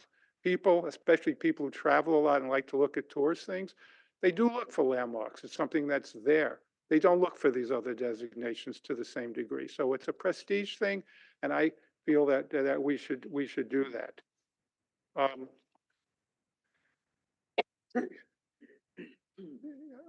Again, there have been some changes in the park, but the park in the heart and minds of the community and the purpose of the park and its overall uses have not changed over the years. Just some trails and some of the buildings have changed, but the actual uses and the nature of the park really hasn't changed. It's still doing the same thing it always has done. As to what will happen in the future, if it is landmarked, the staff will still make all the determinations about minor changes or even medium changes. It's only when it's a really major change that it would go to the HPC, and the HPC is set up to do that. So I would rather this important park, one of our oldest parks, has that kind of level of review. And if the staff doesn't agree with what the HPC does, it can bring it to the council. So there's no reason, in my opinion, for it not to be landmarked based on that. And the final judgment would be up to the council. And they could still have the flexibility to make some changes. The park and its history mean a lot to the veterans and the community. Please don't use a second-tier designation of cultural conservation property, which does not have the widespread meaning and appreciation that landmarking has. We are asking for local landmarking, a decision solely up to the council. It's not, and I spoke to Michael Coop today, and he reiterated that. It was his opinion, but he knows that there was a decision by another group, and he really felt that it was up to the council. If the council felt it was in the community needs based on community history, he's fine with that. Other cities have done that. It doesn't have to be the same as what he says. He's not a veto over what the city wants to do. Please give the veterans and the community the dignity of and full appreciation that landmarking would show. Please landmark for now and for our future. Thank you very much. Thank you, Mr. Skolnick. Jan Thronson?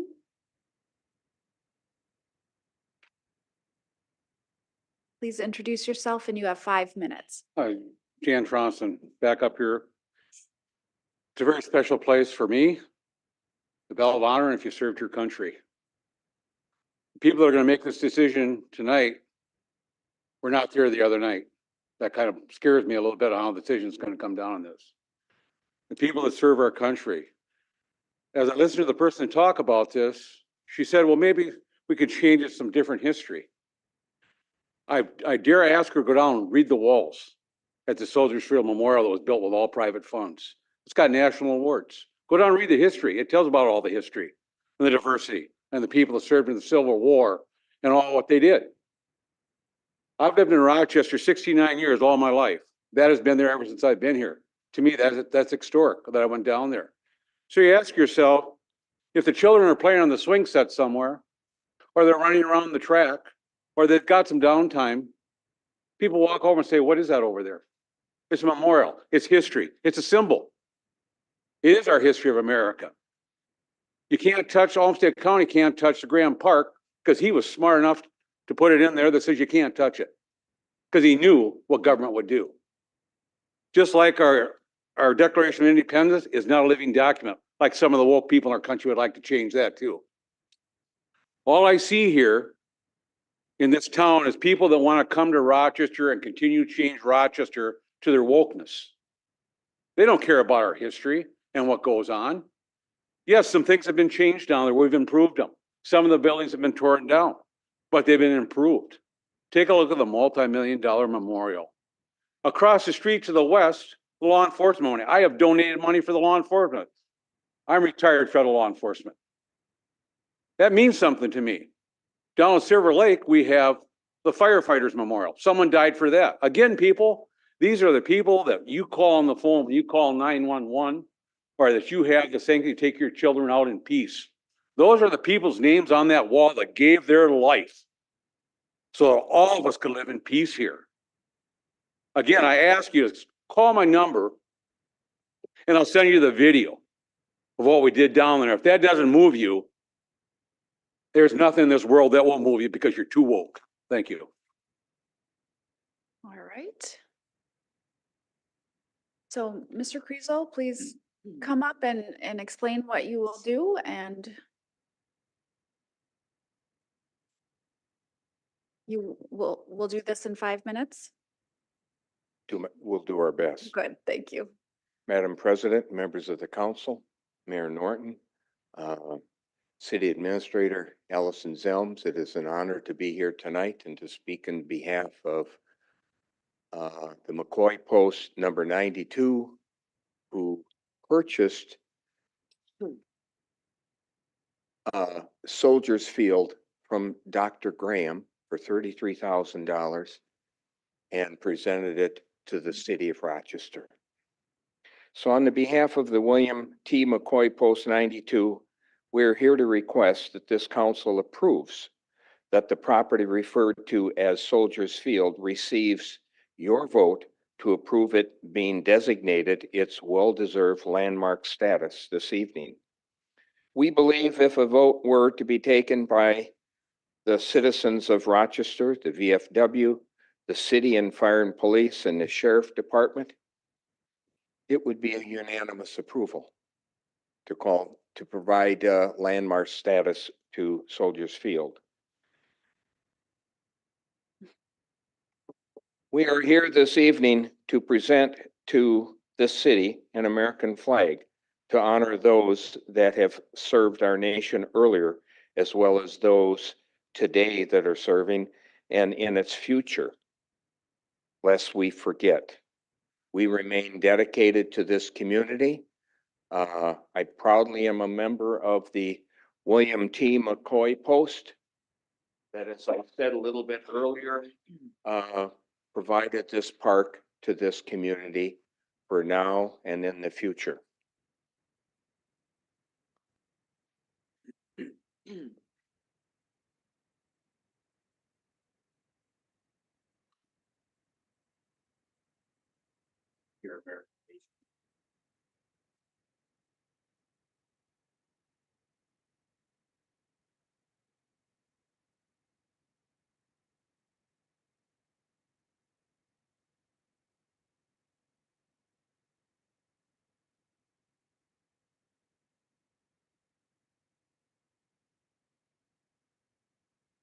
Okie Brum is our,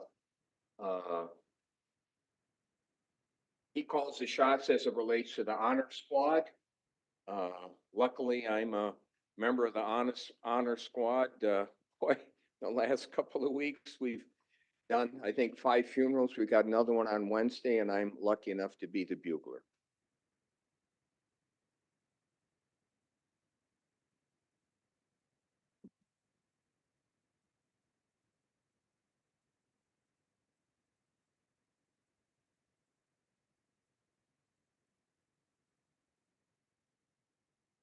So on the behalf of American Legion McCoy Post, we will present this to the city clerk for you to decide what to do with this flag. We thank you very much, and there's maybe a little bit of time remaining. My gosh. Yes, would any of your American Legion, what is the term? I beg your pardon? When you say American Legion. McCoy Post 92. Postmates? All I right. can send you that information if you'd like to have it, Wonderful. Madam President. Would anyone else like to speak? Any of the members of the American Legion like to say anything? Are you here from the American Legion as well? I am. My name is Gilmore, and I am the commander of Post 92, American Legion here in Rochester, Minnesota. I was here previously when we had this meeting, and I would like to bring a little bit more significance about Soldiers Field in Rochester. I think we all remember and we believe we were here because there was a doctor here and there was a storm, and there was a couple of sisters that said, "Hey, I got a proposition for you. If you want, we can get you a hospital." But it started before that. So in 1863, President Abraham Lincoln said to Dr. Mayo, "I want you to go down to this place called Rochester, Minnesota. I want you to make sure that those boys are fit to go to war." He told his wife, "I'm going." And she says, "I'm not. But if I go, we're done. I'm not moving anymore." This is Mayo's history. They stayed. There was a storm. All of us here are probably here because of Abraham Lincoln telling him to come down here. He tried to join the military initially and it was rejected. And because of the Dakota War, he tried to go back in and was allowed in. He was so proud of his service, he had his 2 boys join the military. They became brigadier generals of the Army Med Corps. This whole city is based on the military. I implore you, please leave this field alone. Give it its landmark. Let it be known as Soldiers Field. Let those people that were on those swings know its name, Soldiers Field. We did the Pledge of Allegiance just before this. And we pledged allegiance to that flag. Some of us here did more than just that. We wrote a check to the United States government up into the value of our life. There's over 5,500 veterans in Rochester. We all took that oath. We all pledged allegiance to that flag. And a lot of them bled and died for that flag and for them to be able to be residents and citizens of the United States. And again, this city was built because of the military and our history. Thank you. Thank you so much. All right, Kevin, thank you. Kevin Lund.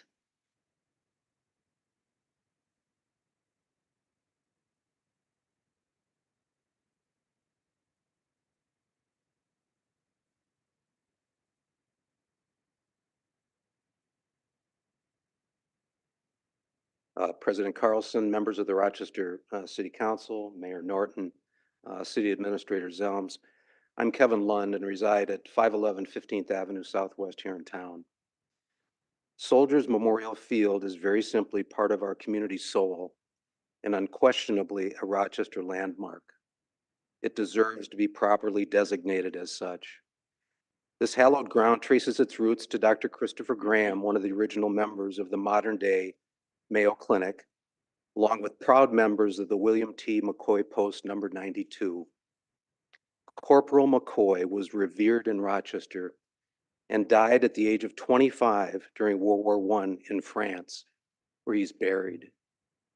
The lineage of this park and its intended and ongoing utilization as an outdoor multi-recreational space for swimming, golf, track and field, ice skating, hockey, football, tennis, baseball, and softball, and now a place of reflection with the magnificent Veterans Memorial that was originally intended to be a peace memorial. And the soon-to-be completed Law Enforcement Memorial is the critical context for the park achieving permanent local landmark status.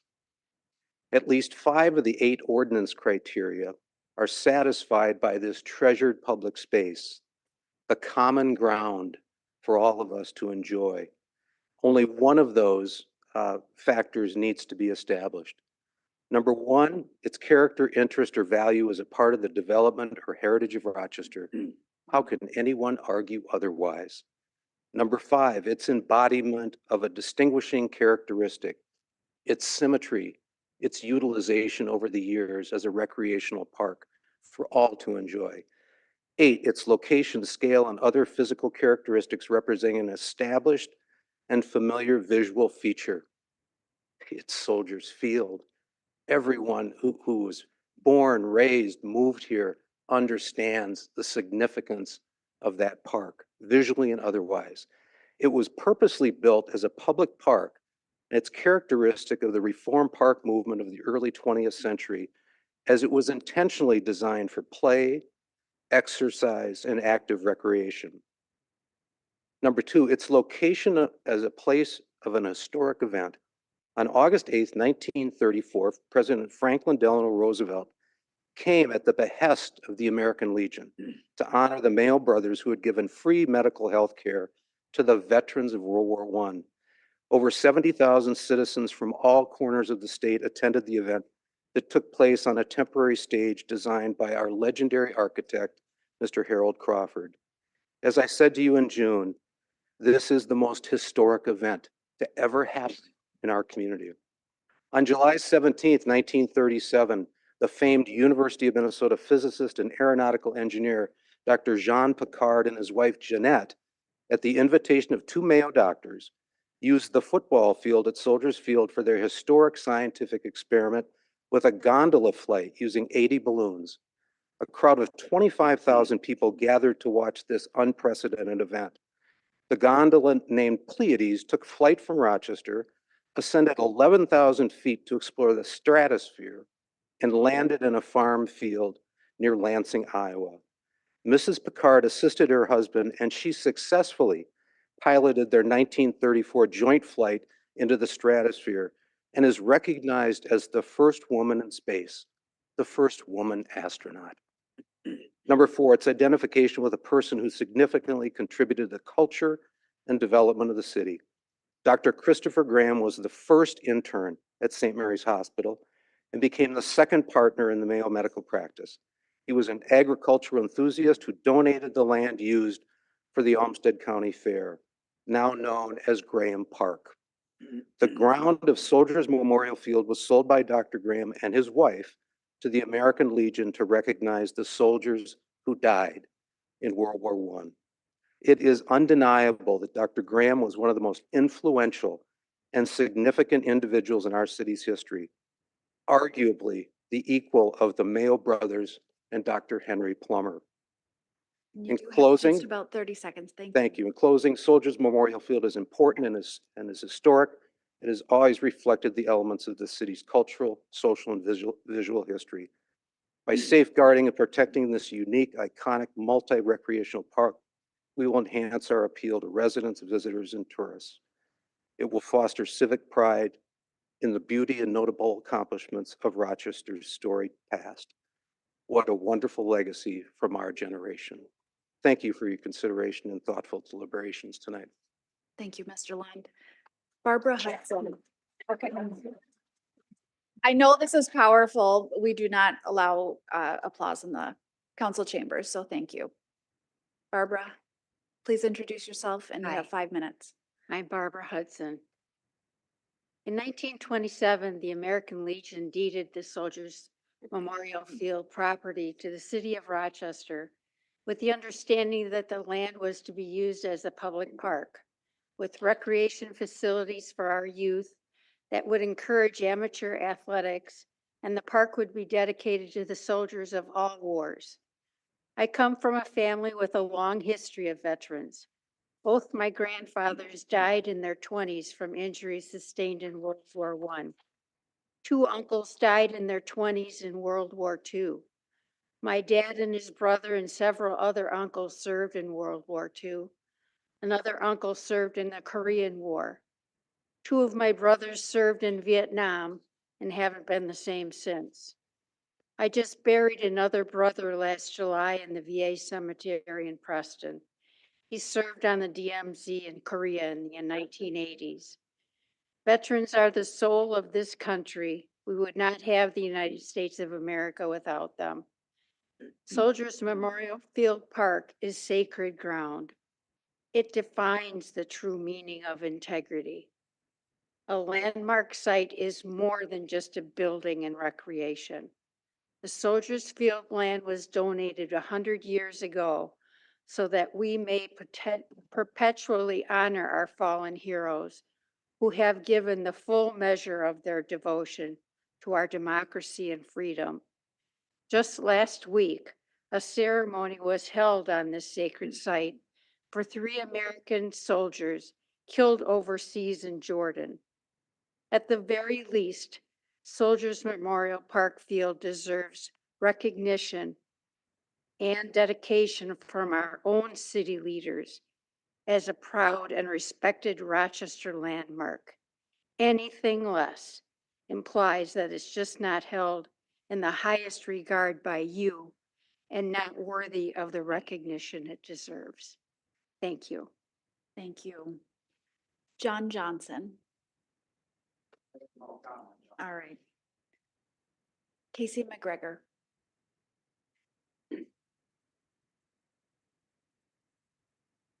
Casey McGregor.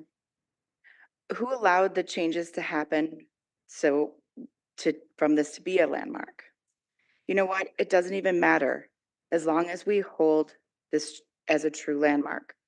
Right now, we have men and women overseas putting their lives on the line for us to be here in this chamber freely. Taking about that life that they are putting out there. If they don't come home, we are taking away the landmark from them. It is not this current community that made the mistake not to allow us an 8 out of an 8 on the SHPO list. So don't take this landmark away from this community. We didn't make the mistakes.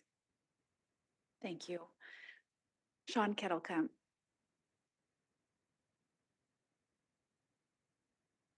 I just wanted to say, by way of background, um, Dr. Christopher Graham lived in a home that was where the Kmart store that most people remember. But he purchased the land next to him from Frank Van Dusen, which would be the Kmart parking lot.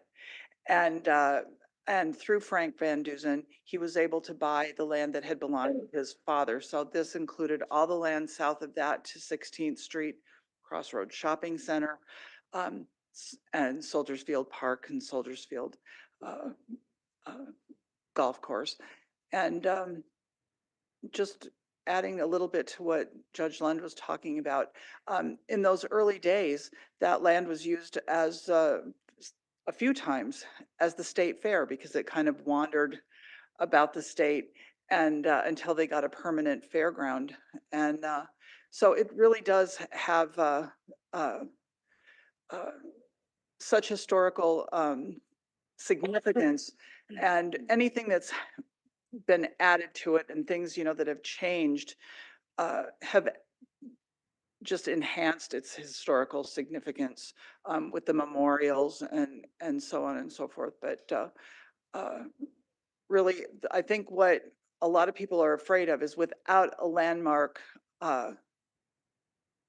status, will allow other people to encroach on that land and build up close to it or build on it. And we don't want that to happen. It is a landmark in Rochester, and we hope you make it official. Thank you so much. Thank you, Ms. Kettlecamp. Any other speakers who didn't sign up? Oh, excuse me, Mr. Christensen, sorry, I missed you. Come on up and then we will. Thank you, Council President. I'm kind of wondering what entity is trying to remove this. And I don't really see or hear of an entity trying to remove or change, but there is a culture war going on, whether we want to acknowledge it or not. The golf course seems to keep reappearing and we keep having to defeat it and then it reappears again. We have to go through this whole process of trying to save the golf course. But there is a culture war going on. We see it in our schools. And, I guess it kind of came to surface when a posting of a what do you call it, Zoom conversation with the Park and Rec President Board of the, whatever, that Linnea Archer, and she had mentioned that where she comes from or different parts of the country where she's lived, that the American flag is something that's kind of regarded Can you keep as, this specific to the Soldiers yes. Park, please? So, yes, and that is at the Law Enforcement Memorial. So she just wanted to mention that, just to let you know that the American flag is kind of considered a negative symbol of different parts of the country. And so I'm really curious to know who wants to change it. If they need to change it to a cultural status, if that's what it might take, okay, good. But it'd be nice to have something that would deter people from thinking about changing it. Thank you. Thank you. Come on up.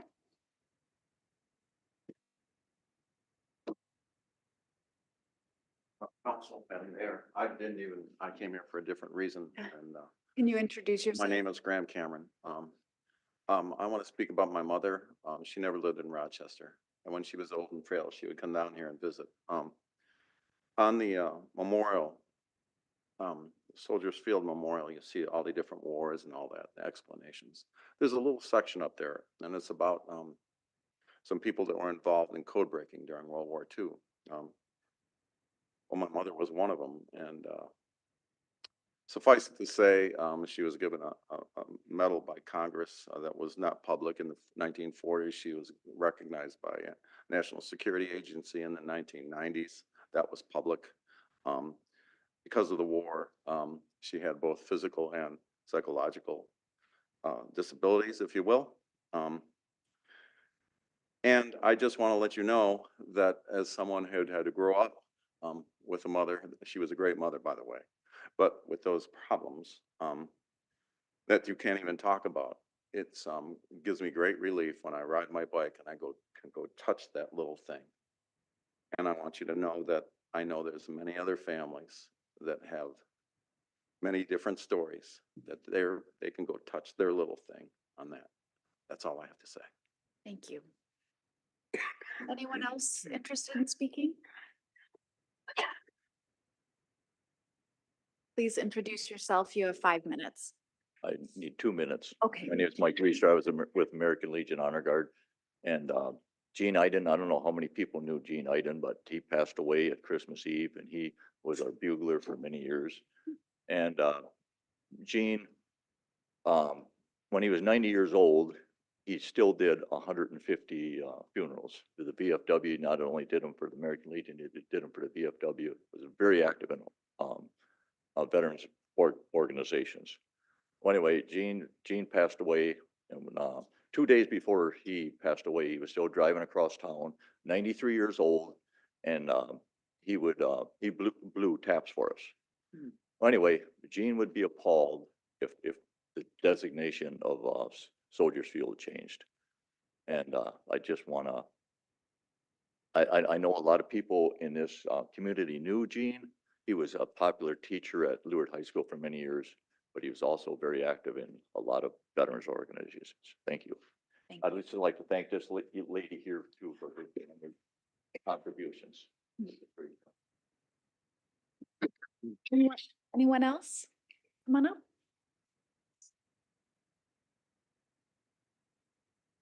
Please Mike introduce Pruitt, yourself. 4012 Fifth Place Northwest, Rochester, Minnesota. I'm on the Soldiers Field Memorial Committee. You've heard everything that you need to hear here. I don't need to reiterate anything. All I'm going to say is keep it a landmark, historical landmark. You've already heard everybody talk about it. I grew up in this town. To take and change that would be appalling. It'd be stupid. Have a nice night. Thank you, Mr. Pruitt. Anyone else? Mr. Lund, come on up. Please introduce yourself. You have 5 minutes. I won't use 5 minutes, I promise. I'm Wes Lund. Soldiers Field is definitely a part of this community that is fundamental to why the city exists. One of the compelling reasons that I became active in politics is due to that video, the public meeting in which the Parks Board, Linnea Archer, stated that she comes from a place in the country where the American flag is viewed as a symbol of hatred and bigotry. Moving on. And I have to question as well, if you're not from here, you don't know what that park means to people. I'm not being a nativist and saying that, if you're not from here, you don't have a right to be included in anything. The American experiment is fundamentally inclusive of different peoples, e pluribus unum. And we are le Toile du Nord. I'll just say that to be offended by the American flag, but anyway, let me not descend into that. But it was a public meeting. The Zoom meeting became famous, and a lot of political events came into play. There was a challenge to a political structure due to what was said in that meeting. Someone based their campaign on that, when somebody ran for mayor. So I have to end here, but I've said it all. Thank Okay. you. All right. Thanks, Mr. Lund. Anyone else? All right, we will close the public hearing and we will take a 10-minute break and reconvene at 8:10. Thank you, everyone, for your patience. Recording stopped.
get started. Recording in progress. Who needs to be here is. So before we open it up for questions for Ms. Patterson Lundgren, I just wanted to thank everyone for your passionate comments, and for those of you who have served our country, thank you. It really was a powerful public comment. So, thank you. Okay. Well, are there questions for Ms. Patterson Lundgren before we have a motion? Councilmember Keith. Yes, hi. First one was just on how unusual is it for something like this where you go out to SHPO, or I shouldn't say you, but other communities, go to these experts, go to the park, the National Park Service, they come up with one like assessment based on criteria, and the local community comes up with a dramatically different. Sure, yeah.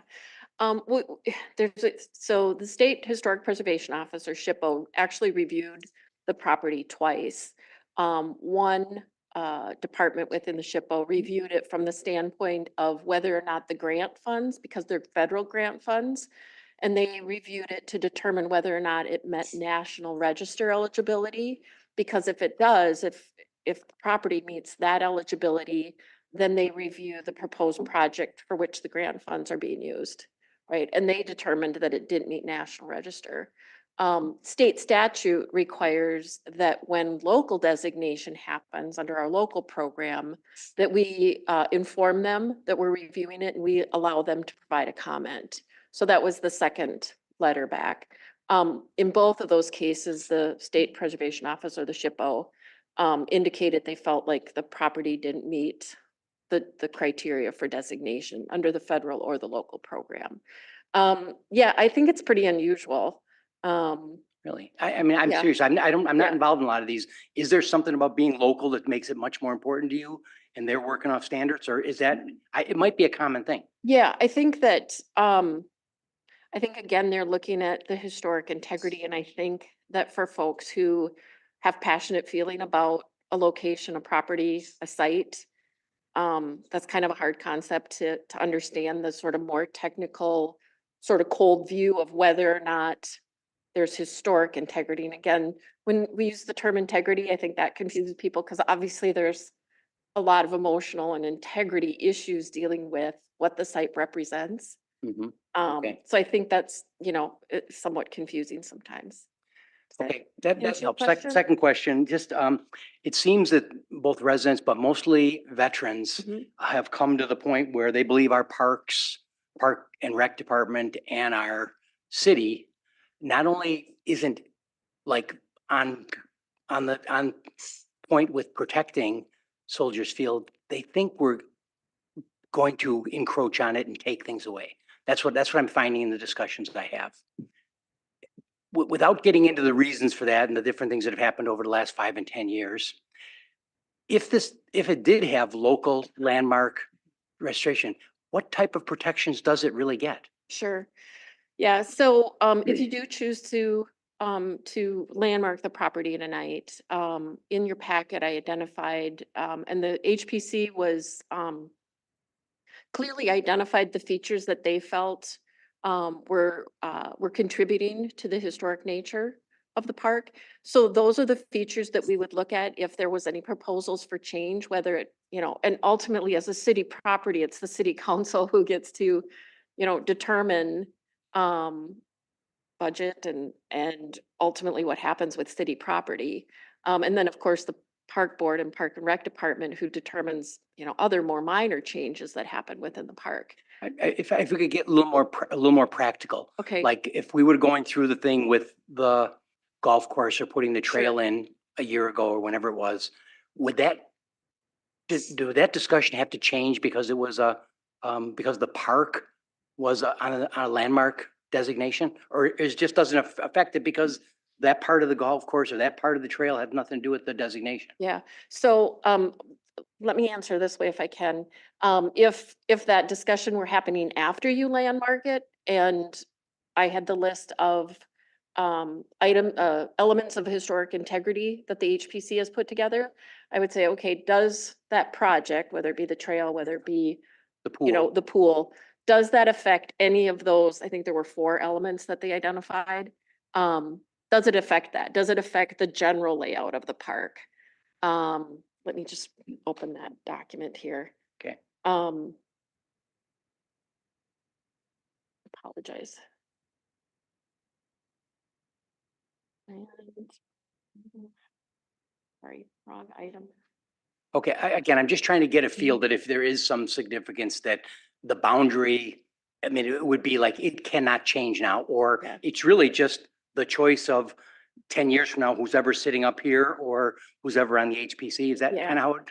Yes, yep. And so the list that the HPC identified was the overall symmetry of the park, right? So project that we're looking at, does it affect the overall symmetry of the park? A centrally located field house and bathhouse. Okay. Right? Does it affect that? I'm afraid they're going to end up leaving to, everyone could interpret them differently, right? So it's going to be up to the Okay. people who are reviewing the project that's at hand. Yep. Okay, I'm just trying to get a feel for, you know, one decision takes you to, does it really provide protections that should make people feel good? Or is it really, we're really not that much different than we are right now? I can't tell. I Yeah. think there's protections coming with it, but I think it's Yeah. procedural. It's not like enforced. It's a pause and it's a look at, okay, why was this designated? What is it that that ultimately, you know, in this case, the HPC and assumedly then the council, why is it that you designated? And so then I'd look at that why and I'd say, okay, does the project that's being proposed impact Okay. those reasons why we designated it as a city? Okay, two other things. One's small, but I just want to make sure there's many of our testimony we got tonight implied that we already have a designation and we're taking it away. I think if I understand it right, we put it on a potential list, but have never done any designation. Correct. Can you, can validate that? Yeah, thank you for asking that question, Councilman Keen. That's correct. So what we used to call the potential list, what we're now calling the historic inventory, that was a list of properties that the city would be looking at in the future. The future's now. Now we're looking at it. Are we going to landmark it or are we not? It was never designated a historic landmark. It doesn't have any special, you know, category that's been designated. Okay. That's your question tonight, is whether or not you're gonna designate it. Right, and then if you could just simply, the staff has made a recommendation that if we wanted to do something but not landmark, there's this conservation or cultural conservation property, which kind of, and I think that's a national concept. It's not just something we're making up. But could you talk about if it was this could happen, if it was this couldn't happen? Can I get any sort of help to say what's really in front of me, what I'm really protecting or not protecting? Yeah. Yeah, so, you know, the cultural conservation idea isn't at a national level, but a lot of other local communities and states have adopted a similar type of program. It's a way of recognizing properties that have some, you know, significance, although it either doesn't have the length of history associated with it, or it doesn't have the historic integrity, right? There's something that has changed so much that it doesn't fit into that landmark designation category. So it's not happening at the federal level that I'm aware of, but it is happening at other levels of government. Okay, Yeah. thank you. Councilmember Bransford? Yeah, thank you. I had a question about one of the criteria about its location as a place of a significant historic event, and just picking apart the English a little bit here. Okay. It doesn't read right to me Okay. in the negative. It says does not contribute to its historic significance, but it really, it's the location of the event, right? The plain English is it a location where an historic event happened? Yes. That is a fact. So I don't understand how we could say that it's not Sure. significant. Sure. So Help me often, understand that. yeah, oftentimes when you're looking at the criteria of a historic event, you know, so there are people locally who are aware of the FDR speech. And that is something that there's a sign, and it's something that could be educated more about. But I think, you know, when you look at what is it that makes people really want, you know, kind of that really tugs at the emotions about why this is an important site. I don't think it's that. Do we really associate, right? Is that why it's important to the Rochester community? That's really where it talks about what level of historic significance. And then the other part of that, and I apologize, I'll just finish. The other part of that is that if, for example, FDR could come back and look at that site, are there physical features that he would see that would say like, yep, this is where I gave my speech? Does it have the historic integrity? The stands are no longer there. The site has changed enough where it's the issue around historic integrity again. I guess just maybe simply put, its location as a place of an historic event, significant historic, it was significant and when it's historic. I mean, I appreciate everything that you were just saying, but I still can't get my head wrapped around the reason for saying it's not when the plain English says that it's just a place of an historic event. So I appreciate your answer. I just I don't really follow that. Okay, thank you. So before I invite a motion, there were a couple comments made during open comment that were misleading, I believe, and I'd like to give Mayor Norton a chance to respond. Thank you. I appreciate that. I haven't been this angry in quite some time. It is not okay for anyone to question members' patriotism or shame them for not attending an event that they didn't know anything about. And I have shared this information at the break with one of the speakers. An email came in less than 24 hours prior to the event. It was not directed to the entire city council. It actually came to Michonne. And I had a meeting with an individual in the community who's homeless at the exact time of that event. I had no way to reach the person. And less than 24 hours notice is not okay or appropriate for people who are elected officials and have schedules and calendars. That's just impossible. And even if it was, to question their vote on this important issue this evening because they didn't attend an event in the community is just inappropriate. And it's really, really hurtful, not just to me. I know some others feel the same way. I just have to call that out. I also want to just say there's something at the Capitol called attributing motives. And when you serve at the Capitol, it's Mason's rules, and a person can stand up and do just like we do with a point of order, and you call attributing motives. It is disallowed for individuals to stand up and say things about the motives of another person, because of course you don't know them. You're saying them for political reasons, or you're guessing or whatever, but you don't know, none of us know motives of other people. And I don't appreciate my own motives by an individual who's left already, who made accusations that were completely untrue about me to go uncommented on. They were not true. And I am hoping he is just misinformed, although probably not.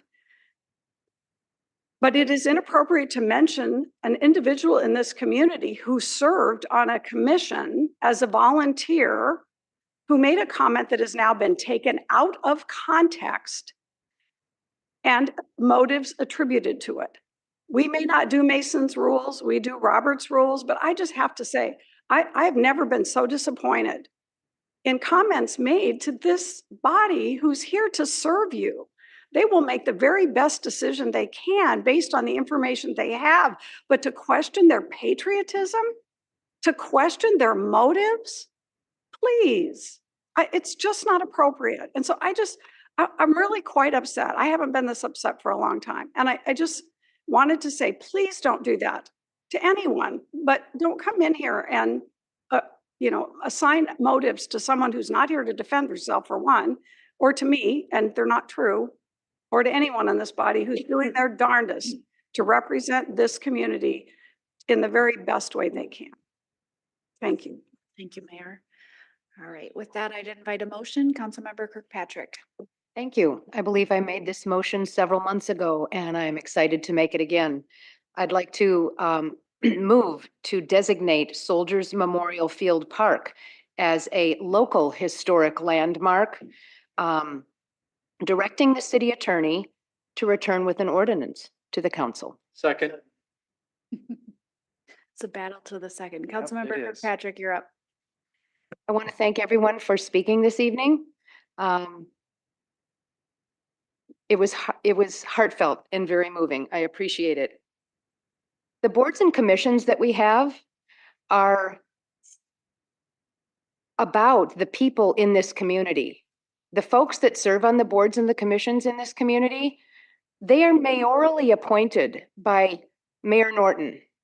They apply to do this work. They are advisory to this body, to the council. And to minimize the work that they do for us, I find it really unfortunate. This was a unanimous vote by the Historic Preservation Commission, and I want to honor that. I can appreciate the newly suggested cultural designation that you were talking about, Ms. Patterson-Lundgren. However, this does not negate that happening, whether we have it or not. We already know that this is a culturally designated location in our city. We all feel it. We've all been there. We all understand it. We've heard your stories. So I think doing the local preservation is the way to go. Thanks. All right, Councilmember Wall. Thank you. It's always been my belief that different sets of people can look at exactly the same facts, and well-meaning people can come up with two different conclusions.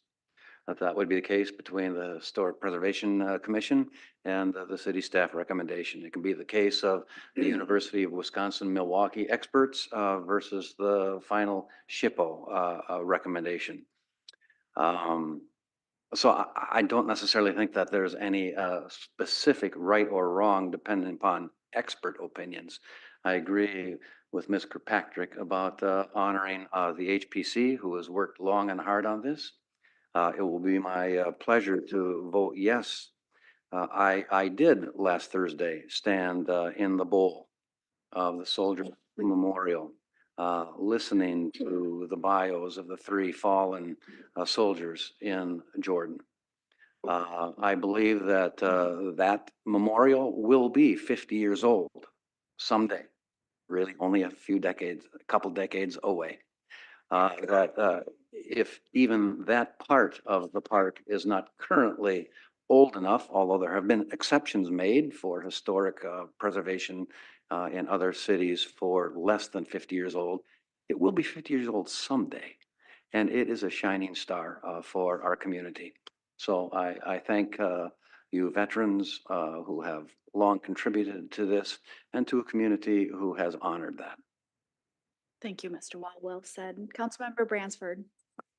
I want to echo what Councilman Wall said about different people having different conclusions. And with all due respect to staff and SHPO, we do have other interpretations.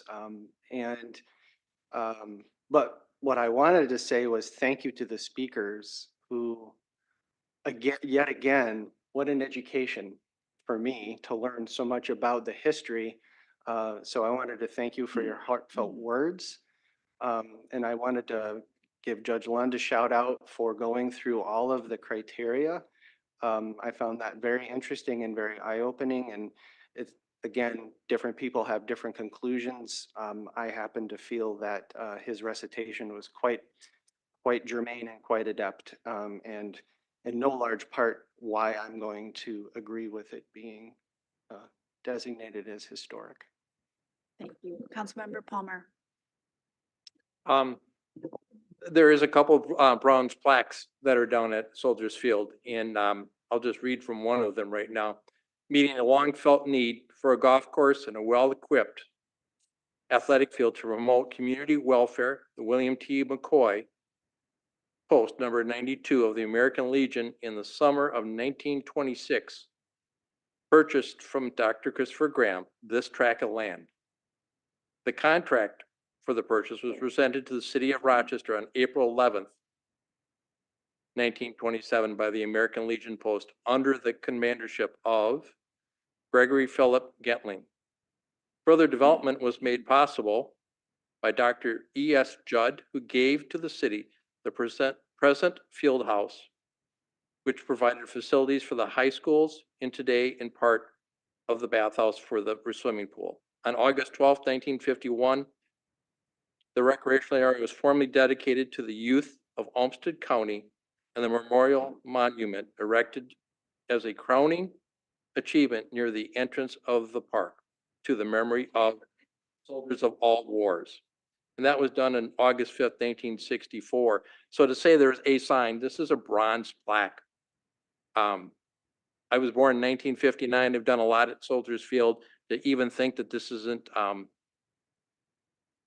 worthy is beyond words for me. So I'm disappointed that we're even having to have this discussion. But to me, this is a historic landmark for Rochester. And I think it was once said, if it wasn't here, where would you do it in Rochester? So obviously, I'm very proud to vote for this motion. Thank you, Mr. Palmer. Councilmember Keen. Thanks. In my packet on page, I guess the packet page is 357, but it's page 2 of the report. There's a list, a resource list in there. Is that what I should look at and says, what's the vote in front of us right now would be, this would be what we consider to be the list of historic items in the park? Oh, This is no. name and classification and then date of it, No, those are the, the inventory. pardon me. Yeah, that's the inventory of features within the park. And it has dates Yep. next to it. Yeah. So that's from the report and I Yep. had it actually up on the screen. Right. And most of those are less than 50 years old. A lot of them are from the 1990s. Yeah. Yeah. So that's what that is. So I'm trying to get my head around that as this vote comes in front of me, this is what when we say the park, I'm not sure if it's the boundaries or it's these 4 buildings or it's these concepts. And Right. I want to have something in my head before I have to vote. Yeah. It's about the 4 things that the Heritage Preservation Commission, and I apologize, my computer just locked up. It's the overall symmetry of the park, a centrally located field house or bathhouse, the areas of intended programming, specifically the memorials, the athletic area, playgrounds, aquatics, and golf, right? Just that they're Okay. generally where they're So it's those located. high level concepts. Yep. And then just the spatial organization between them. That's Okay. That's helpful. Thank you. Yeah. Councilmember Dennis. Thanks. So a lot of people are happy maybe that I can speak very loud. So if you can't hear me, I apologize. But I think that's one of the things too, why council's up here. I speak a lot. Last week I was a little under the weather and I talked to a lot of people, strained my vocal cords because I wanted to get as many voices before this council meeting and talk to as many people out in the cold who are experiencing homelessness. And so I apologize, but for this issue here, I feel so strongly that we are speaking for those who don't have a voice in the future, the ones who are the children, the people who want to see this history preserved. And so I have not been a big fan of taking parks and landmarking parks because I feel parks are changing. However, this park is different than other parks. This park is not like a park that you see across the rest of Rochester. I have a long history of family who are veterans, and as I lived in the Black Hills and around Mount Rushmore and talked and learning about the history of our country, this is so important to have the land protected. And I think the silent majority of people in Rochester also want to see this protected. And they don't want to see it carved up. As billions of dollars come into Rochester, we need to make sure we protect the things that are important. And I thank you for all the service and thank you for everyone who supports to having history preserved. And so unlike other parks, I really strongly believe this park needs to have that solid foundation of landmarking to show how important it is. So I'm a big supporter of this. Thank you. Well, everybody has spoken very well about this topic, and I'm pleased to hear my colleagues sounding like they are supporting it as well as I do. I may have told this story last time, so I'll be very quick, but 5 years ago, when the day my grandmother died, who served in the World War II nursing corps, I was at the memorial just to sort of feel connected, and I walked up to the statue of the woman weeping, and a monarch butterfly landed right on her nose, and it was just such an incredible moment of my life. And just to have that space to connect with our history in the memorial, but also just as a lifelong Rochester resident, it's sort of a no-brainer. Of course, Soldiers Field needs to be preserved and protected. So I don't have any other additional wisdom to share, but I appreciate everybody speaking, and for those who shared some really interesting historical highlights, and for doing that research and bringing it to us today. So, and of course, I always appreciate staff and your recommendation, and this is why we sit up here on council and filter through the best decision we can make. So with that, I think it's time to vote. All right. All in favor, say aye. Aye. All opposed, say nay. Motion carries. Thank you so much, everyone. We'll just take a deep breath, and we are going to move on to our reports and recommendations.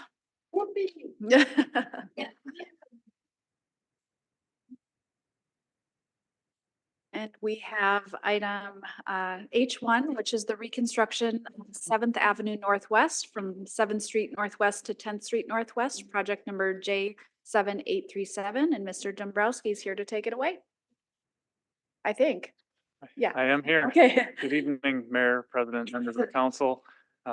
We've been doing a lot of these having these sort of discussions around different reconstruction projects over the past number of months. This is the next project before you. It is the reconstruction of 7th Avenue Northwest from 7th Street to 10th Street.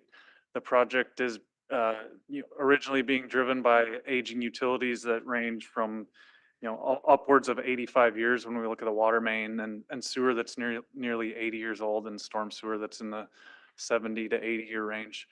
As part of the project, when we go to replace all those utilities, it's going to disturb the entire roadway, so it will be a complete reconstruction of our street, which per the assessment policy, 25% of the eligible items related just to the roadway, not any of the utilities, just the roadway, are assessed to the property owners along the corridor. So tonight, we're kicking off that process with looking for support and a resolution accepting the feasibility report, which deems the project necessary, feasible, and cost effective, and then scheduling the project hearing for March 4th of 2024, so next month. And I'm here for questions. All right. Are there questions? I would move adopt a resolution receiving the feasibility study and setting the public hearing for March 4th for reconstruction of 7th Avenue. Second. Right. Councilmember Keen. I think there was some discussion on, like, when you're doing something like this driven by utilities, you've got to do the accounting to you're just assessing for the part of the road. And I think we've been doing that well with our new policy for how we assess, or how we do assessments on street reconstruction. So it's being done by the correct process. Other discussion? Okay, all in favor, say aye. Aye. All opposed, say nay. Motion carries. Thank you, Mr. Dombrowski. All right, moving on to item H2, which I know many of you are here about. It is the proposed ordinance prohibiting camping on city property and city right-of-ways. Mr. Spindler-Craig, go ahead. Thank you, Madam President, council members, Mayor Norton. I'll just, following the published materials in the agenda, just make a few remarks. There's some significant context to this conversation. The agenda item before you tonight follows nearly a year of discussions with you, city leadership, city department personnel, particularly police and parks, as well as discussion with community partners, nonprofits, countless volunteers who are dedicated to serving all who make up our community. The most recent public discussion that we had was in November of 2023, when the council considered a draft ordinance to prohibit encampments on city lands. That was a robust discussion with extensive public input. And at the end of that discussion, you made a motion as follows, to remind you. The motion was to direct the city attorney to prepare an ordinance prohibiting camping and campsites on all municipal lands, parks, right-of-way, etc. The ordinance should consider public safety issues, public health considerations, respectful treatment of all residents, and enforcement prioritization consistent with the risks presented. That motion passed. In the weeks following that meeting, the city received a draft complaint from Southern Minnesota Regional Legal Services. That complaint prompted additional vetting and review of legal questions through the League of Minnesota Cities Insurance Trust. The ordinance before you tonight attempts to follow your November direction. As we all know, this ordinance for your consideration tonight, of course, does not solve the challenge of homelessness, nor is it intended to. Ideally, this enforcement mechanism is very rarely used.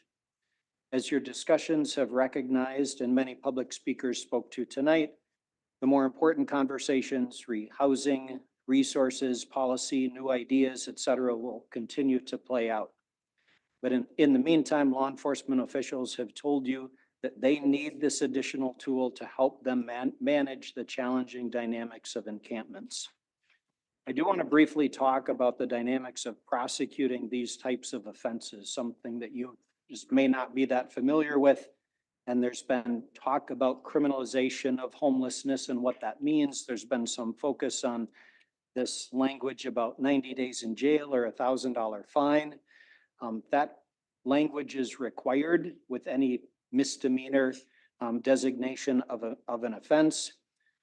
That language needs to be read, but the reality is that even if a citation is issued, and again, we're hoping that that's a rare occurrence, it is highly unlikely that the court system would impose any jail time or any fine at all.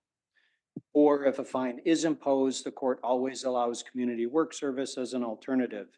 And perhaps most importantly, the court process itself would be further utilized to try to connect people to resources, to housing, to treatment for addictions or mental health, to connection with county resources. For these types of offenses, we are always looking for options to avoid a conviction on someone's record. We recognize that a conviction in and of itself is rarely helpful for the person or the community. We, of course, do not want to interfere with someone's ability to seek and retain housing. Again, even at the point of criminal justice system involvement, we are looking for restorative options. If the council approves this ordinance largely in its current form, we would proceed with the first reading tonight, with the second reading in early March. If there are substantive changes to the ordinance tonight, the first reading would be delayed until later February. I'll stand for questions and note that RPD personnel who you've talked with extensively about this topic are also available this evening, as well as park staff, and you are familiar with their involvement on the ground on this topic as well. Thank you. Thank you, Mr. Spindler. Craig, are there questions for staff? Councilmember Dennis? Thank you. Sorry if I cough drop in my mouth. Leave that out of there. So I went back and watched the November 6th meeting, and I had a much better voice back then. And I asked a lot of questions, and the answers were not very clear. So I want to ask a couple of the questions over again. And the first one being, if someone experiencing homelessness does not pay the fine because they do not have the $1,000, what happens then? Because I imagine over and over and over again, people who are, in a situation without shelter won't be able to pay the fine no matter how many times it's implemented. So could you answer that question on what happens when it goes to the extent of issuing a fine or issuing jail time, and not those people who are getting the fines cannot pay and will not be able to pay. Sure, appreciate the question. As I mentioned, it would be extremely unlikely that if a citation was issued, it went through the court system, a judge made a decision on a sentence, it's extremely unlikely that there would be any significant fine at all. And again, in the alternative, community work service could be an option for payment of a fine. But I suppose still, if you're asking, in the end, if somebody refuses to pay a fine, typically it's converted to a civil judgment. It could be converted to a civil judgment, or a court can reconsider the original fine to begin with. And then they would have, that would be a criminal record, and it put on their record that they have, not paying the fine. I mean, is this going to add to the barriers of people not being able to get homes and jobs in the future because it adds to their criminal record? I'm sorry if that's making. Yeah, Worded right. well, part of what I was referencing previously is that all efforts would be to avoid a criminal conviction to begin with. So if somebody who does get cited is in some manner cooperating with the process, indicating that they're accessing resources, we would be using typical tools like a stay of adjudication or a continuance for dismissal that is trying to achieve exactly that, avoiding a conviction on the person's record in the end.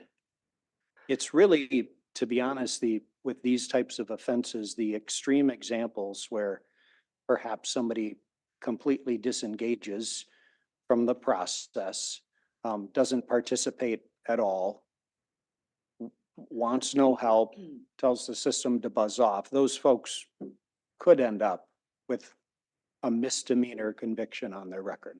Yes.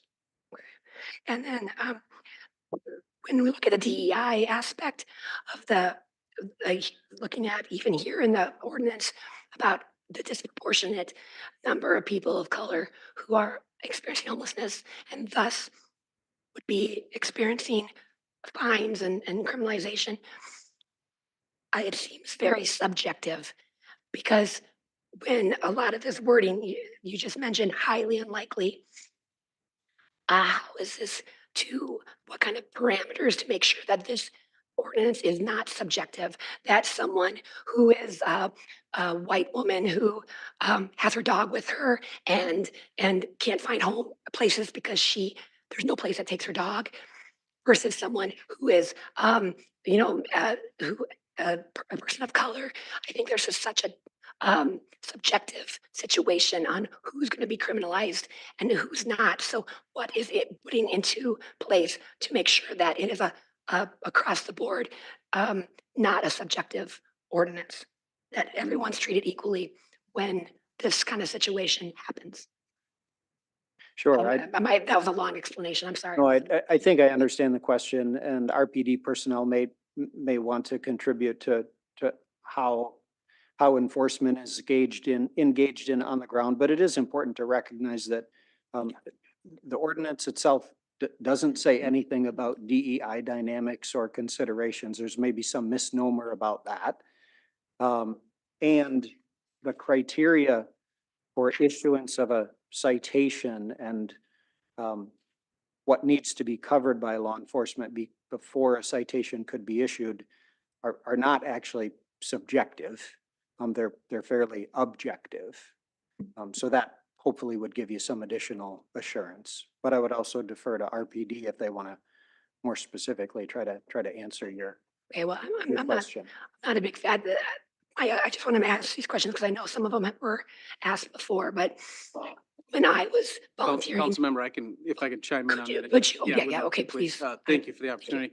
I think if you refer to section 815-4 subdivision B there, it says no person may be prosecuted under this chapter unless, and there's 3 provisos that we put in here, and I commend the city attorney and his legal team for coming up this. In essence, what we did here is we in fact put safeguards and guardrails on ourselves for how we are going to implement this ordinance. requiring that we make sure that the people have been notified of the various services within this community that they can go to. The fact that we have to give a warning to people before we are going to utilize this ordinance, and then to ensure that they actually have some other place to go. And so with those safeguards in place, we took great strides in making sure that we were going to implement this and execute this in a fair and equitable manner across this community.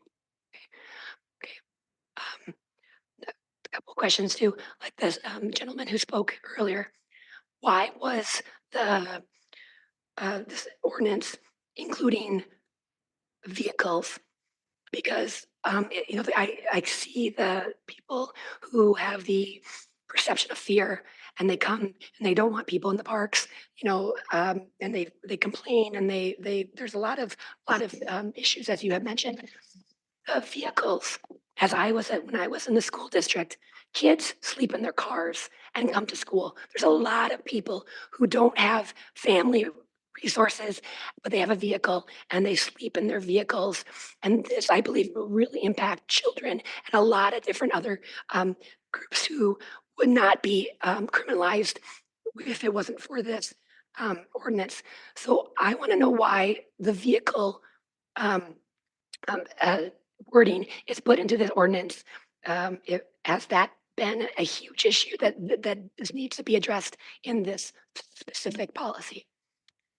Yeah, I'll take that one. Thanks for the question, Thank you. Councilmember Dennis.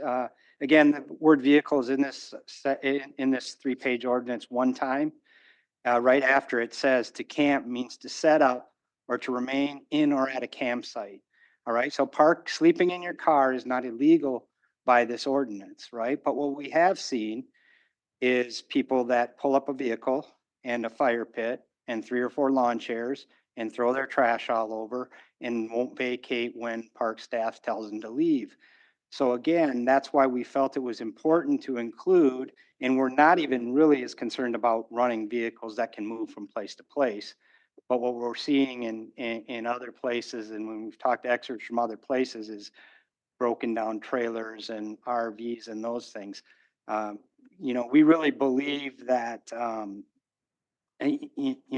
that we have enough abilities in parking enforcement to deal with vehicles under those means, and that we wanted to include vehicle because, again, some people, unlike the individual who testified here on the 5th and today, aren't just using their vehicle for shelter in the night. They are using it to set up a much more permanent type of site. And those are the incidents that are concerning to us. And then the last question is staffing. Like when I was volunteering there, there's a lot of instances where there is beds available, but they don't have the staffing. A staff is sick, there's situations. And so there is possibility of a lot of beds not being available, not because they don't have the bed, it's because there's not staffing that will allow people to utilize. So if you have like a situation like that, then people who are camping will not be fined at all if there is a situation with staffing where say there's beds available, but people can't utilize them. Is that correct? I think what you're touching on is the need for a community-based approach, which we are all 100% supportive of. This is one part of the equation. The second half is ensuring that they have beds to go. And you are correct, as per that section 815-4 subdivision B, if there's no place for them to go, we will not enact this ordinance. Councilmember Keen? Yes, thank you. Moving from where we directed the attorney to prepare this to where we are now, I'm actually feeling pretty good about it. I think we have put safeguards in it. But one of my worries whenever we're doing this is I know that it's in my small view of the world, I'm thinking of the scenario we're facing right now. And I'm thinking of my dealings with Captain Silwell and Chief Franklin. And then those are what I'm thinking about as I'm going through this. My worry is the cases I haven't thought about, or a police unit 10 years down the road that will interpret this different. Do you feel there's some risk in here for that? Councilmember, obviously I can't speak for the future. I plan on being here for a long time. And so I can speak to that. What I can say is that we as an organization take a multi-level approach to this problem. It is an incredibly complex problem. In 2023, and we're trying to deal with the root cause of this problem. And we put 34 individuals into treatment through our police assisted recovery program, recognizing that substance use disorder is a significant contributor to homelessness, and we need to attack the root cause issues of homelessness. So those programs, I don't see those programs going away. I do not see our approach going away. I believe it is the model for the future. And I think somebody said it earlier that we should be the model. I believe the approach that we have, the partnership that we have with the newly created county DART team, drug alcohol response team, is an incredible opportunity to continue to attack root cause issues, addressing the issue from multiple layers. Thank you. Mayor, did you want to say anything? I'll just quickly say, I did spend some time last week, I guess it's Monday, speaking with some folks at the federal level who I bumped into at a conference who asked about, well, let's talk before you enact the rule. And I said, well, I'm not enacting it. It's coming up to the council though before I get back. So I said, let's chat. So I did spend some time with him.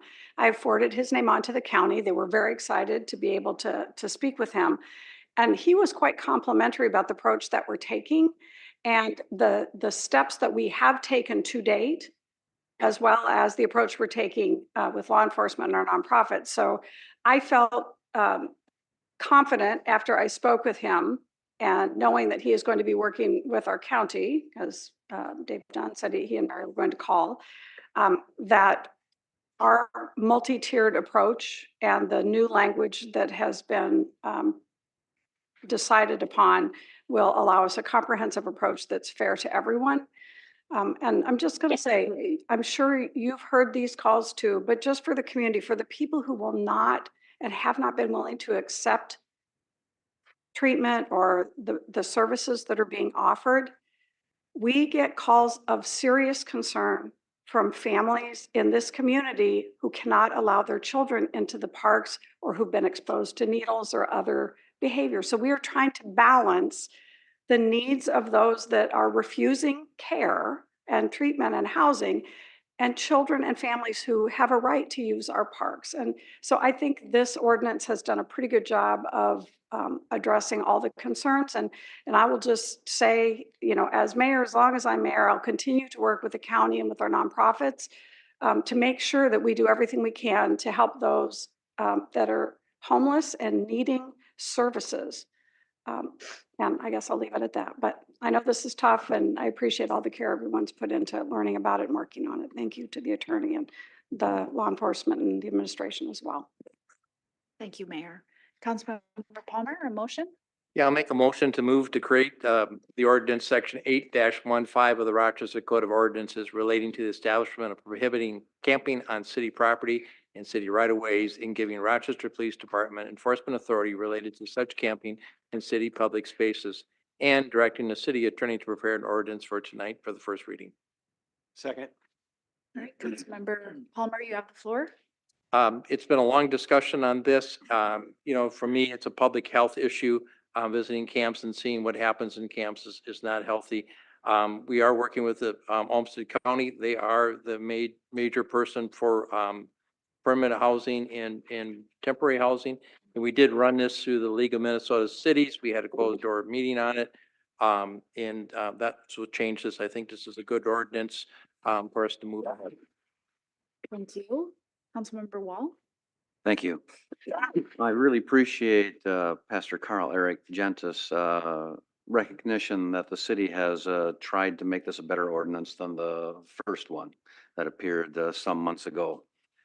Not perfect, to be sure, but I appreciate what our attorney has done in consultation with other attorneys, with law enforcement, to try and make this an ordinance that will somehow bring better healing and health to people. There is no perfect answer. If there were a perfect answer, every city would be doing it.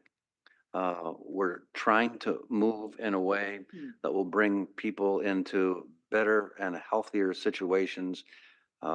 If there's a 17-year-old sleeping in his or her car at 20 below, That's just not safe. We need to do something about that. Thank you, Councilmember Wall. Councilmember Keen?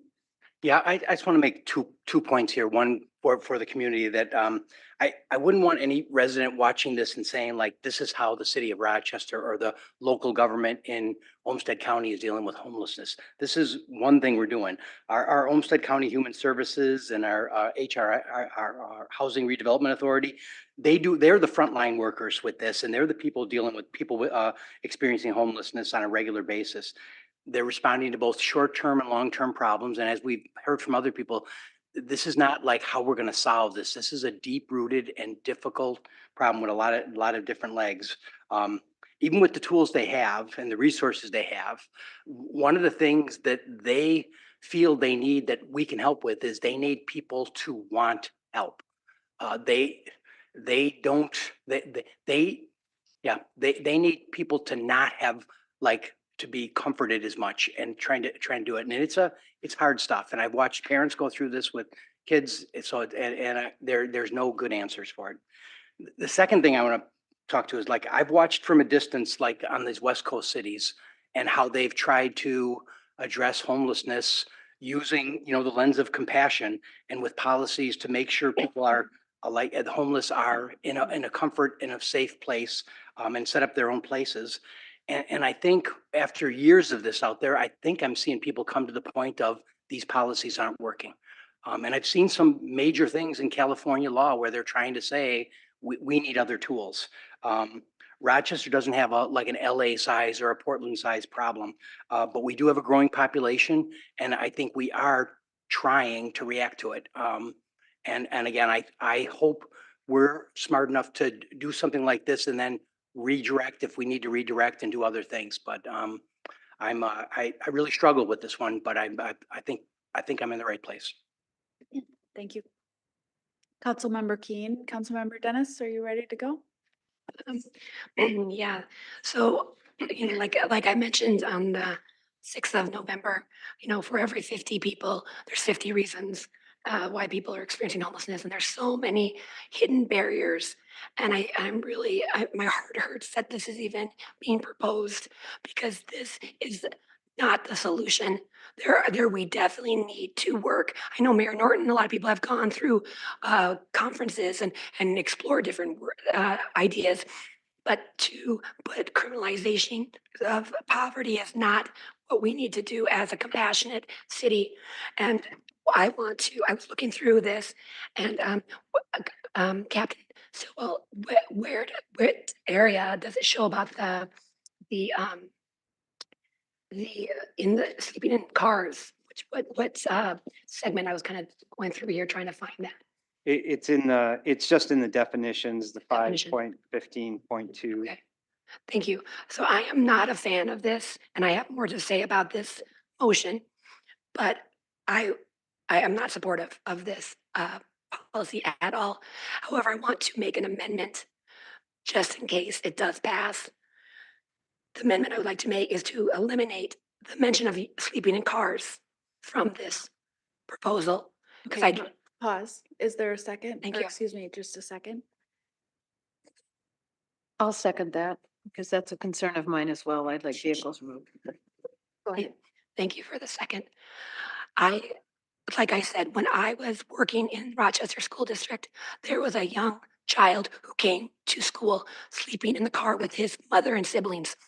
This is a situation where people are experiencing homelessness. Some are couch surfing, some are sleeping in cars. And this will, I believe, is in a horrendous situation because if you have a car, at least there is something.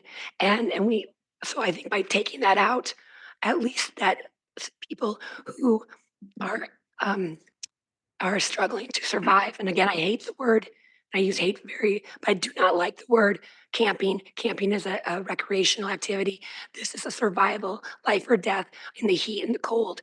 And I believe that people who are surviving, they need as much help as possible. So I think it's important to amend the policy to at least protect those who are unsheltered, but able to have a vehicle that they could survive in.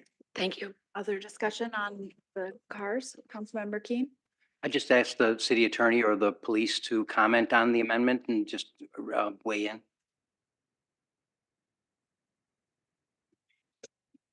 I would just offer a brief observation. Certainly the example that's being suggested, one could argue that that's a situation where you absolutely want intervention and offering of resources, and connecting to resources, and not only with the school district itself, but RPD personnel, county personnel would absolutely want to know about a circumstance like that and offer everything that they can. Okay, thank you.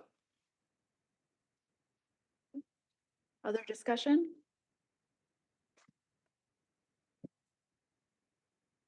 On the cars specifically, Councilmember Kirkpatrick? Or the amendment? On the amendment. Mhm.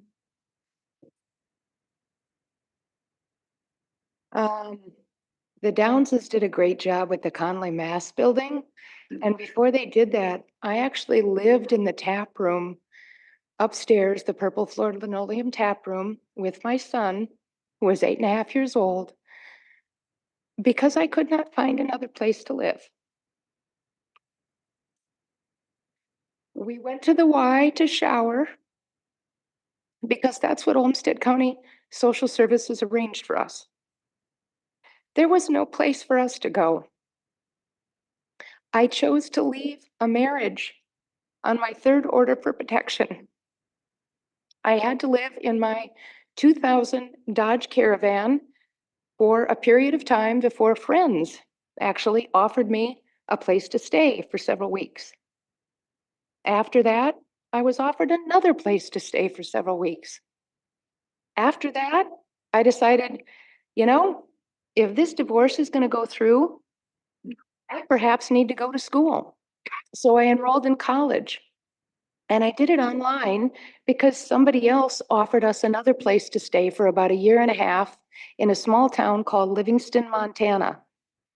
And I was there temporarily and I loved it. And my son grew and blossomed because he didn't have so much trauma in his life in a big city.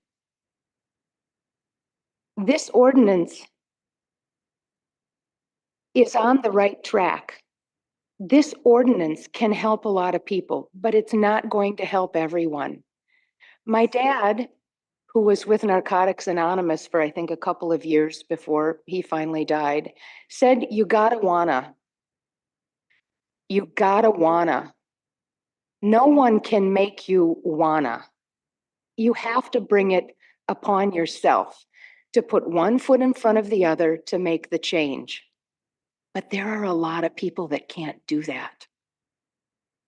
They struggle because of developmental disabilities, because of mental health issues. They struggle because of systemic poverty. And the issues that I have with this are that it seems to target one demographic, which flies in the face of what our city preaches for DEI. It specifically targets homeless. That bothers me. If we could remove that language, that it is just simply a no camping ordinance that doesn't specifically call out certain people. I also believe that by giving people just 48 hours notice is not enough. I think it should be 72 hours notice. I also believe that if we're going to ask people to move with just the belongings that they have on their back, we should be providing storage. Those are all of the belongings they have. You are literally taking their life away from them. I'm not agreeing that what many people do when they are out in these encampments, polluting, doing drugs, activities that, cause public health issues. But if we were able to come this far in the last couple of months with a second option for this ordinance, I'm wondering if we really put our heads together, a greater amount of our community, and we have the meeting that's coming up, a joint meeting, county and city together, if we could actually improve on this and make it better. I don't really know what else to say. This is really difficult. Chief Franklin, you and I talked today, and you understand how difficult this is for me. And I appreciate what RPD is doing, all of the work that you spend on working on issues of public service, the issues that Parks has had to deal with, deceased people.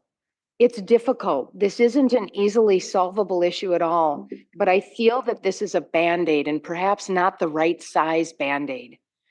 But I also know that we're going to have to put some sort of a Band-Aid on this. And I really don't know what to do. I'm stuck. I'm stuck on this one. But I don't think that this is quite the document we should be voting on yet. Can we vote on the amendment? Yes. Okay. So the amendment was to remove the text about cars. Vehicle. Vehicle. All right. So all in favor, say aye. Aye. Aye. All opposed, say nay. Nay. All right, motion, the amended motion fails, or the amendment Call the fails. question on the motion. No, well, I'd like to speak.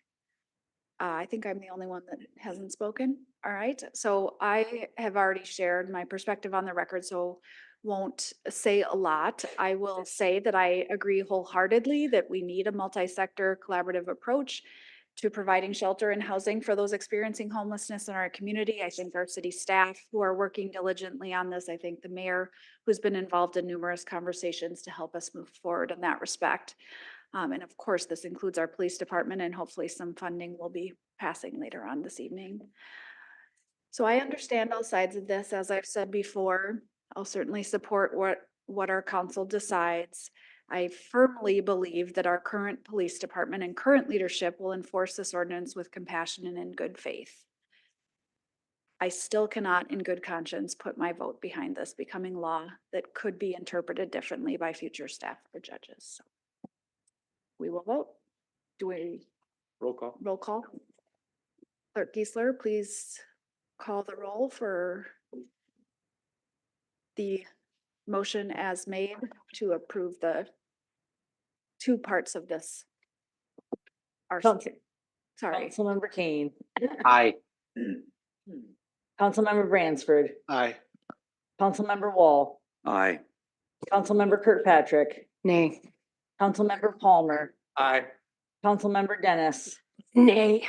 Council President Carlson. Nay. There are 4 ayes and 3 nays. All right, motion carries 4-3. Thank you, everyone, for being here for this item. We are going to move on to our pulled items. And the first item is F8, which is the Destination Medical Center Annual Report to the Legislature, and pulled by Councilmember Dennis. You have the floor. Go ahead. Thank you. This is, with all the changes happening in Rochester, I felt that we should not just put this in the consent agenda. We needed to have discussion on this. There is a lot of things that the city is involved with when it comes to the DMC, and I just wanted to ask staff about how this report and the future plans impact the budget and future tax levy increases with staffing and increases with partnerships with the city. Thank you. Council President, Councilmember Dennis, I would just start off by saying this is a backward-looking report of activity that has already occurred in 2023. So it doesn't really have an influence on future costs, although as was, I think maybe it wasn't clear in the budget process, but there are not property tax dollars attributed to DMC capital improvement projects. So there's 0 property tax dollars attributed to those. But perhaps Ms. Steinhauser would want to share any observations. We do have a study session coming up about future items, and many of those are actually city-initiated projects and not DMC-initiated projects. Sure. Thank you, Administrator Zelms. So as Administrator Zelms indicated, this is a backcast. This is a past look at performance over the past year. In terms of your question related to future budget asks. Again, it's just to remind the council that the DMC legislation is a both say yes model. So we start the budget process, you start the budget process, your biennial process in the beginning of the year. And it's, there's versions, there's things that happen throughout the entire 12 months, including in May.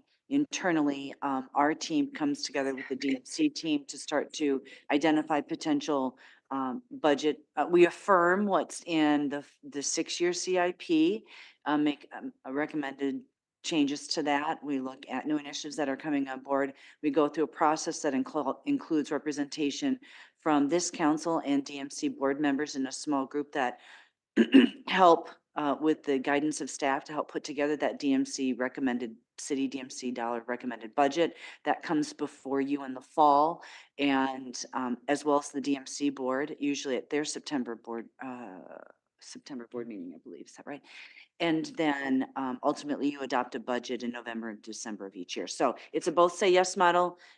We take pretty much the entire year to develop the budget for you. Yours is a 2-year budget. For DMC, it is an annual budget process. In terms of forecasting what work might need, what additional staffing might be needed to support the transformation that Rochester is going to be experiencing over the next 7 to 10 years. As will be shared with you in the study session on February 12th, we're looking at funding sources other than levy. We are looking at anticipated construction revenue as a main resource for funding any potential requests for additional staffing that will come as we start to manage all of the many projects that are rolling out. And just a reminder that the May meeting will be joint between City Council and DMC, as well as the County Board and DMC EDA. Thank you. I want to move adoption of the resolution, adopting or approving the 2023 Destination Medical Center annual report. Second. Any discussion, Councilmember Keen? Just, again, we're doing this report by state law. This is part of our requirements as part of participating in DMC. It's not the right time to look back and say, why did we do it this way or that? So I just want to get it approved to keep our cadence with the DMC's calendars. And it's really a nicely done report, more thorough than some of the reports have been in the past. And I appreciate the highlighting of the certain the projects and accomplishments of DMC. All right, let's go ahead and vote. All in favor, say aye. Aye. All opposed, say nay. Abstain. Okay, I'm going to abstain. okay. Motion carries 5-0 with 2 abstaining, Councilmember Kirkpatrick and Dennis. All right, moving on to item H4, also pulled by Councilmember Dennis, which was F10, the budget amendment for one-time public safety aid allocations. Go ahead. Thank you. I know we had a study session on this. I sent an email out just with my reasoning to pull the item. And I just want to read the city administrator sent an email to the council and a bunch of staff reprimanding, saying when we talked about assuming intent and assuming things was very, let me read what the words were. I just want to point out, I believe that more professionality, needs to be done. Scolding, saying that we have explained multiple times that to you and the council that the team looks through the budget adjustments and manages them to optimize costs and provide excellent service. This happens weekly, and it goes on and on. I did not when we talked about this, the city attorney said that there was internal audits being done. And I know when I talked to the Schaefer group, now I'm not going to get the name, our external audit, they encouraged everybody on the city council and everybody in the city to call in and address issues with them. So I know that they encourage external people, staff, city council members, people in the public to reach out and address any issues that they might believe is not being efficient use of taxpayer funds. So I would like to proceed with an external audit with some of these issues. But Point of this- order, we should get a motion on the table. This situation, I would like to know about. This isn't the business of F10. All right, is there a motion? I'll make a motion to adopt the resolution for use of the public safety aid investments phase 1. Second. All right, Councilmember Kane, you have the floor. We had a in-depth discussion back on study session on February 17th. Council engaged, provided feedback. This is the report we're getting back. All in favor, say aye. Aye. All opposed, say nay. Aye. All right, motion carries with Councilmember Dennis voting nay. Moving on to item H5, which was F14. Councilmember Palmer pulled this item and I don't have my notes up, so I don't have the title. Let's see.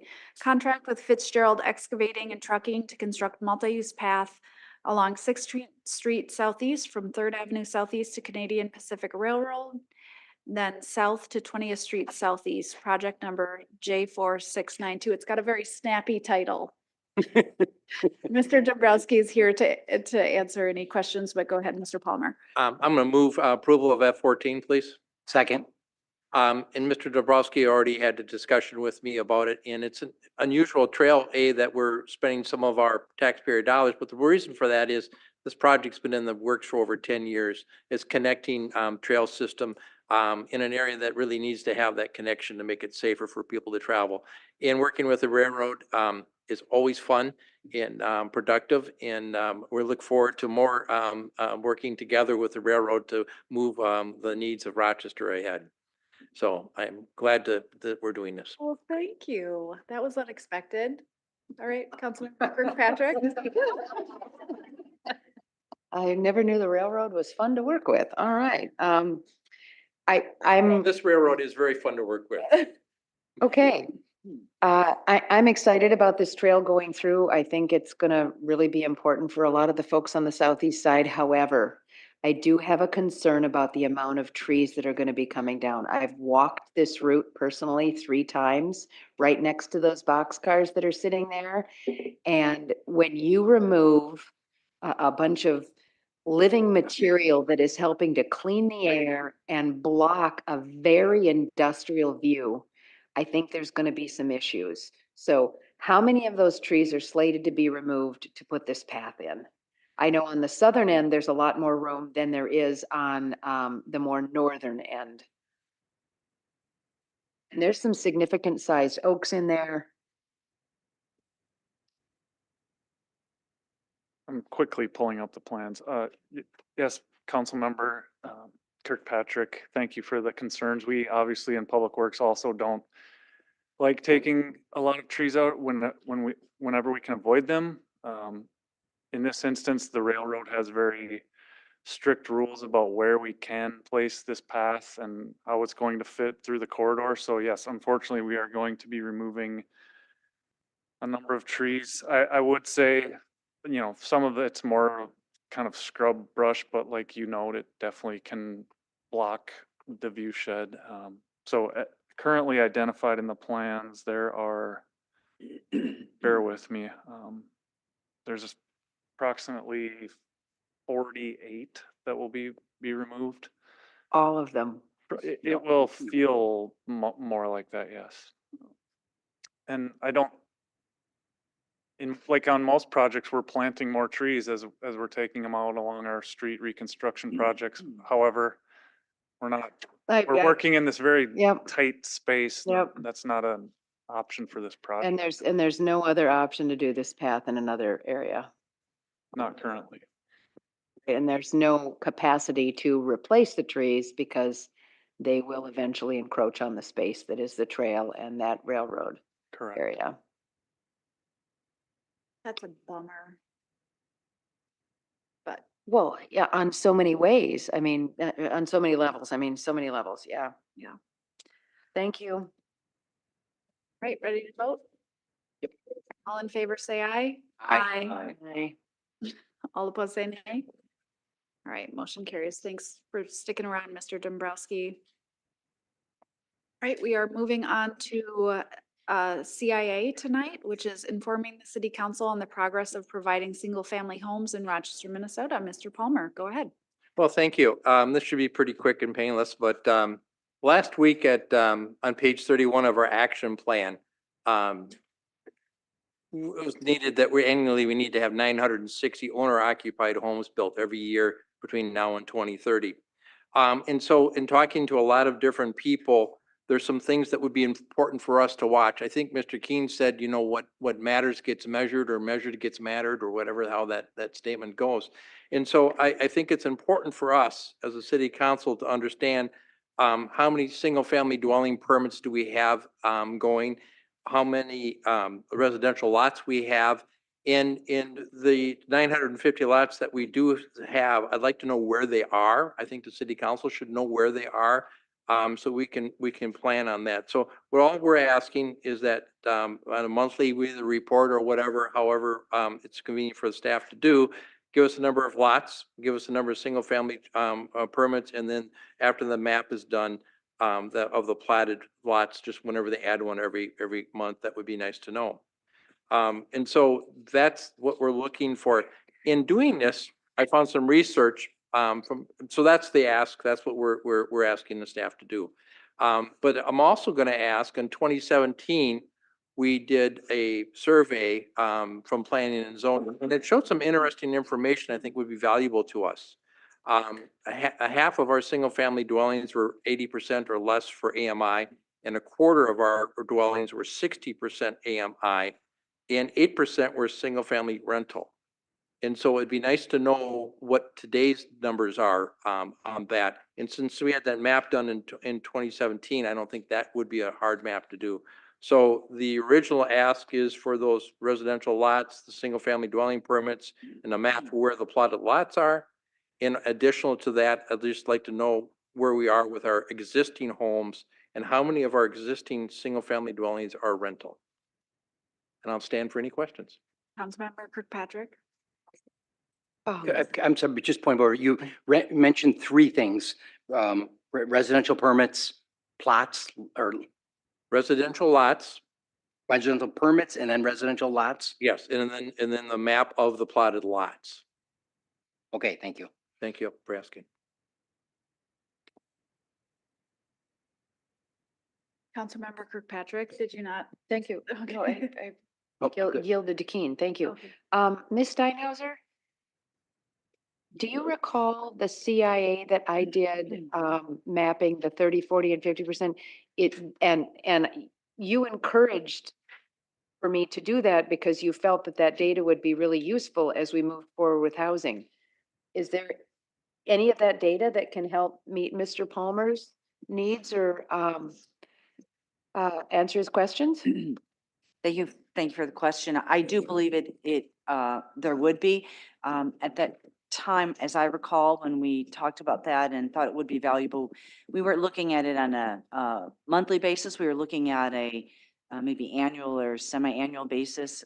It is a bit of work to put that together, and but it certainly is important, I think, to monitor that. I would defer to, it's now in Irene's court, so I should see, Community Development Director Woodward's court, if she has other thoughts on it. But yeah, I think there is alignment with your original request and what I think I understand Councilmember Palmer to be requesting. But I don't know, Irene, if you have other comments. Can I just add on to that? Have staff thought about what would be a meaningful cadence of that type of reporting? Are you finding the annual report, semi-annual report to be appropriate? Would it be better on a quarterly basis or bi-monthly? I think we would look more at a biannual. I don't think you're going to see much from month to month in terms of changes. So I think that gives time to be able to have the appropriate resources to pull the data, to be able to map it and to be able to show all of that information. Semi-annual, I'm sorry. So on an even quarterly basis, you don't think there's enough change to be meaningful? I don't think generally when we pull some of the data in terms of vacant platted lots, we generally pull that from the county. So there is a bit of a delay as we prep that data. So I don't think you're going to see a ton of change from a quarterly basis to every 6 months. Probably the most significant change you saw was 3 items that you acted on tonight. Yes, absolutely, right. So just getting that initial map seems important and having an understanding of sort of where we're starting, but what is your intent behind a monthly reporting if there is very little change from staff's perspective? Well, it was two of us that did the CIA, but for me, I think that the importance of the owner occupied homes being 960 homes behind, I'd be fine with a quarterly report. I think that that would be good. And if we find that it's too difficult to do quarterly or it's not important, that's something that we could later on say, we'd rather do, semi-annual. But I think quarterly right now is helpful for us to see. I mean, last year we ended up with 211 houses. We're not going to hit 960. And I think this is important for us to realize that. And go back to the 2017 numbers. I think it's important for people to realize how many you hear all these people are renting single family dwellings. What's the facts? And so I think that would be something that, we could do semi-annually or annually on that. But it'd be a nice number to know. Councilmember Bransford, did you want to add anything? Other than the need, the cadence, I do think monthly might be overdoing it.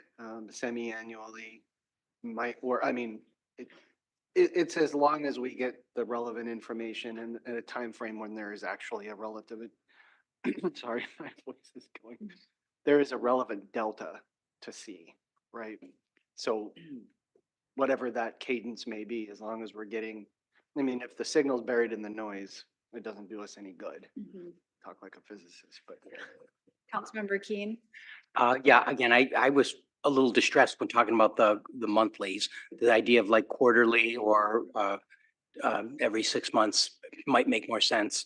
And I don't think, and I know we have a couple things written in front of us, and at some point we're going to vote, and then we have other things being talked about, and I'm not sure which one we're going to act on, what's written in front of us or what we're talking about. So I'm trying to say, we're talking about a report with number of residential permits, number of lots available, and a map of the platted lots. That's what I heard. Correct. And I'm just going to say, like, when we talk about what I talked about before that Councilmember Palmer was referring to is like, if you get the wrong, we talked about key performance metrics and like, how are we doing and are we looking at the right things?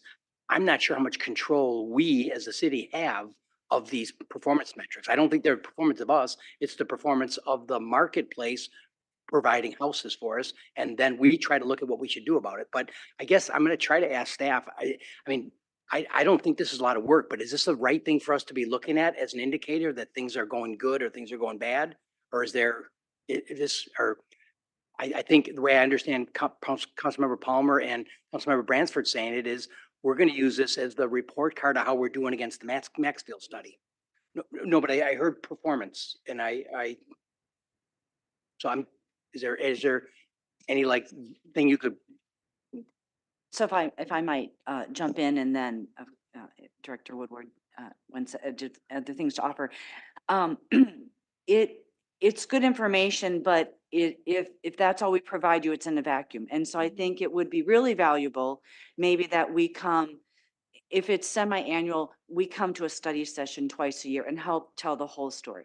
Like, what's the multifamily picture? What's the single family picture? What's what's happening in terms of when something goes from, it's got infrastructure there. We've got thousands of acres of that infrastructure, but what's the barrier with developers actually taking the next step to plat it for single family housing, right? So there's a whole continuum of work associated with it. So I think it might be valuable that we come with those analytics semi-annually so we can see the whole picture around housing, because we wouldn't want to, as I said, maybe share this piece in a vacuum without understanding what's the regulatory environment look like, what's the market look like. Suddenly interest rates dropped, to 2% and people are jumping again on it. Or no, they're up at 14% and maybe we need to change how we approach incentivizing things, right? So I think this is helping me, but that's a council initiated action. Let me ask Councilmember Palmer presenting this and Bransford, like, is that what we're looking for? And if the council initiated action should be, we're going to do these like study sessions twice a year and deep dive into the housing and where we're at. And I think that's what I heard here, but would that cover this or are you looking for something different? I would be satisfied with that. I think that would be a good starting point. I'm just not sure what I'm doing here because your council initiated action. Yeah. Well, Can I talk? Oh, Ms. Carlson? Could we invite, could the motion be to ask staff to come back with a proposal for what that would look like? I'll make that motion. I'll Did you- second Did it. you need to weigh in, No, Councilmember well, Branford? Mr. Keen asked me Yeah. Okay, to speak, so so. are you I, okay yielding your time to Branford? All right, go ahead. I didn't want to be rude and not respond.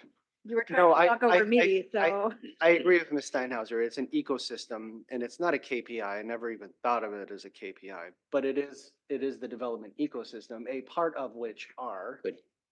Yeah, these things. very much, yeah. Right? Good. That feels good. All right, so we have a motion and a second to ask staff to come back with a recommendation that looks like a set of metrics that they're reporting back to us to have more of a comprehensive discussion around where we're at and what some of the barriers are, and then we can think through potential policy action. All right. Everybody ready to vote? We're CIAs are flexible. She's asking if we're following Robert's rules, and I'm, Well, council We're having initiated a actions are a little bit different, a different animal. they are. Okay, all in favor, say aye. Aye. All opposed, say nay. Thank you. Motion carries. All right. We are moving on to ordinance readings, and we have first readings and 1 second. Go ahead, Mr. Spindler Craig. Thank you, Madam President. There are two first readings. J1, an ordinance annexing to the city of Rochester approximately 5.13 acres located at southwest corner of 65th Street Northwest and 37th Avenue Northwest. Moving on to J2, an ordinance creating and enacting Chapter 8-15 of Title 8 of the Rochester Code of Ordinances relating to the establishment of prohibited camping on city property and city right-of-way. Moving on to the second readings, item K1, receiving and filing proposed ordinance amendments to Rochester Code of Ordinances, Section 3-4, 3-5, 4-3, 4-4, 5-2, 5-4, 5-5, 5-15, 5-16, 5-19, 8-2, 8-10, 8-11, 9-10, 9-18, authorizing the city clerk or their designee to issue various licenses administratively that meet the established criteria as adopted by the Common Council in the Rochester Code of Ordinances and giving them first reading. Move approval. Second. But I have a question. Sure. Well, Councilmember Keen has the floor, and then I'll defer to Councilmember Brandt. Sorry. No, good. You blew past 4-4. I just wanted to make sure that you said repeal.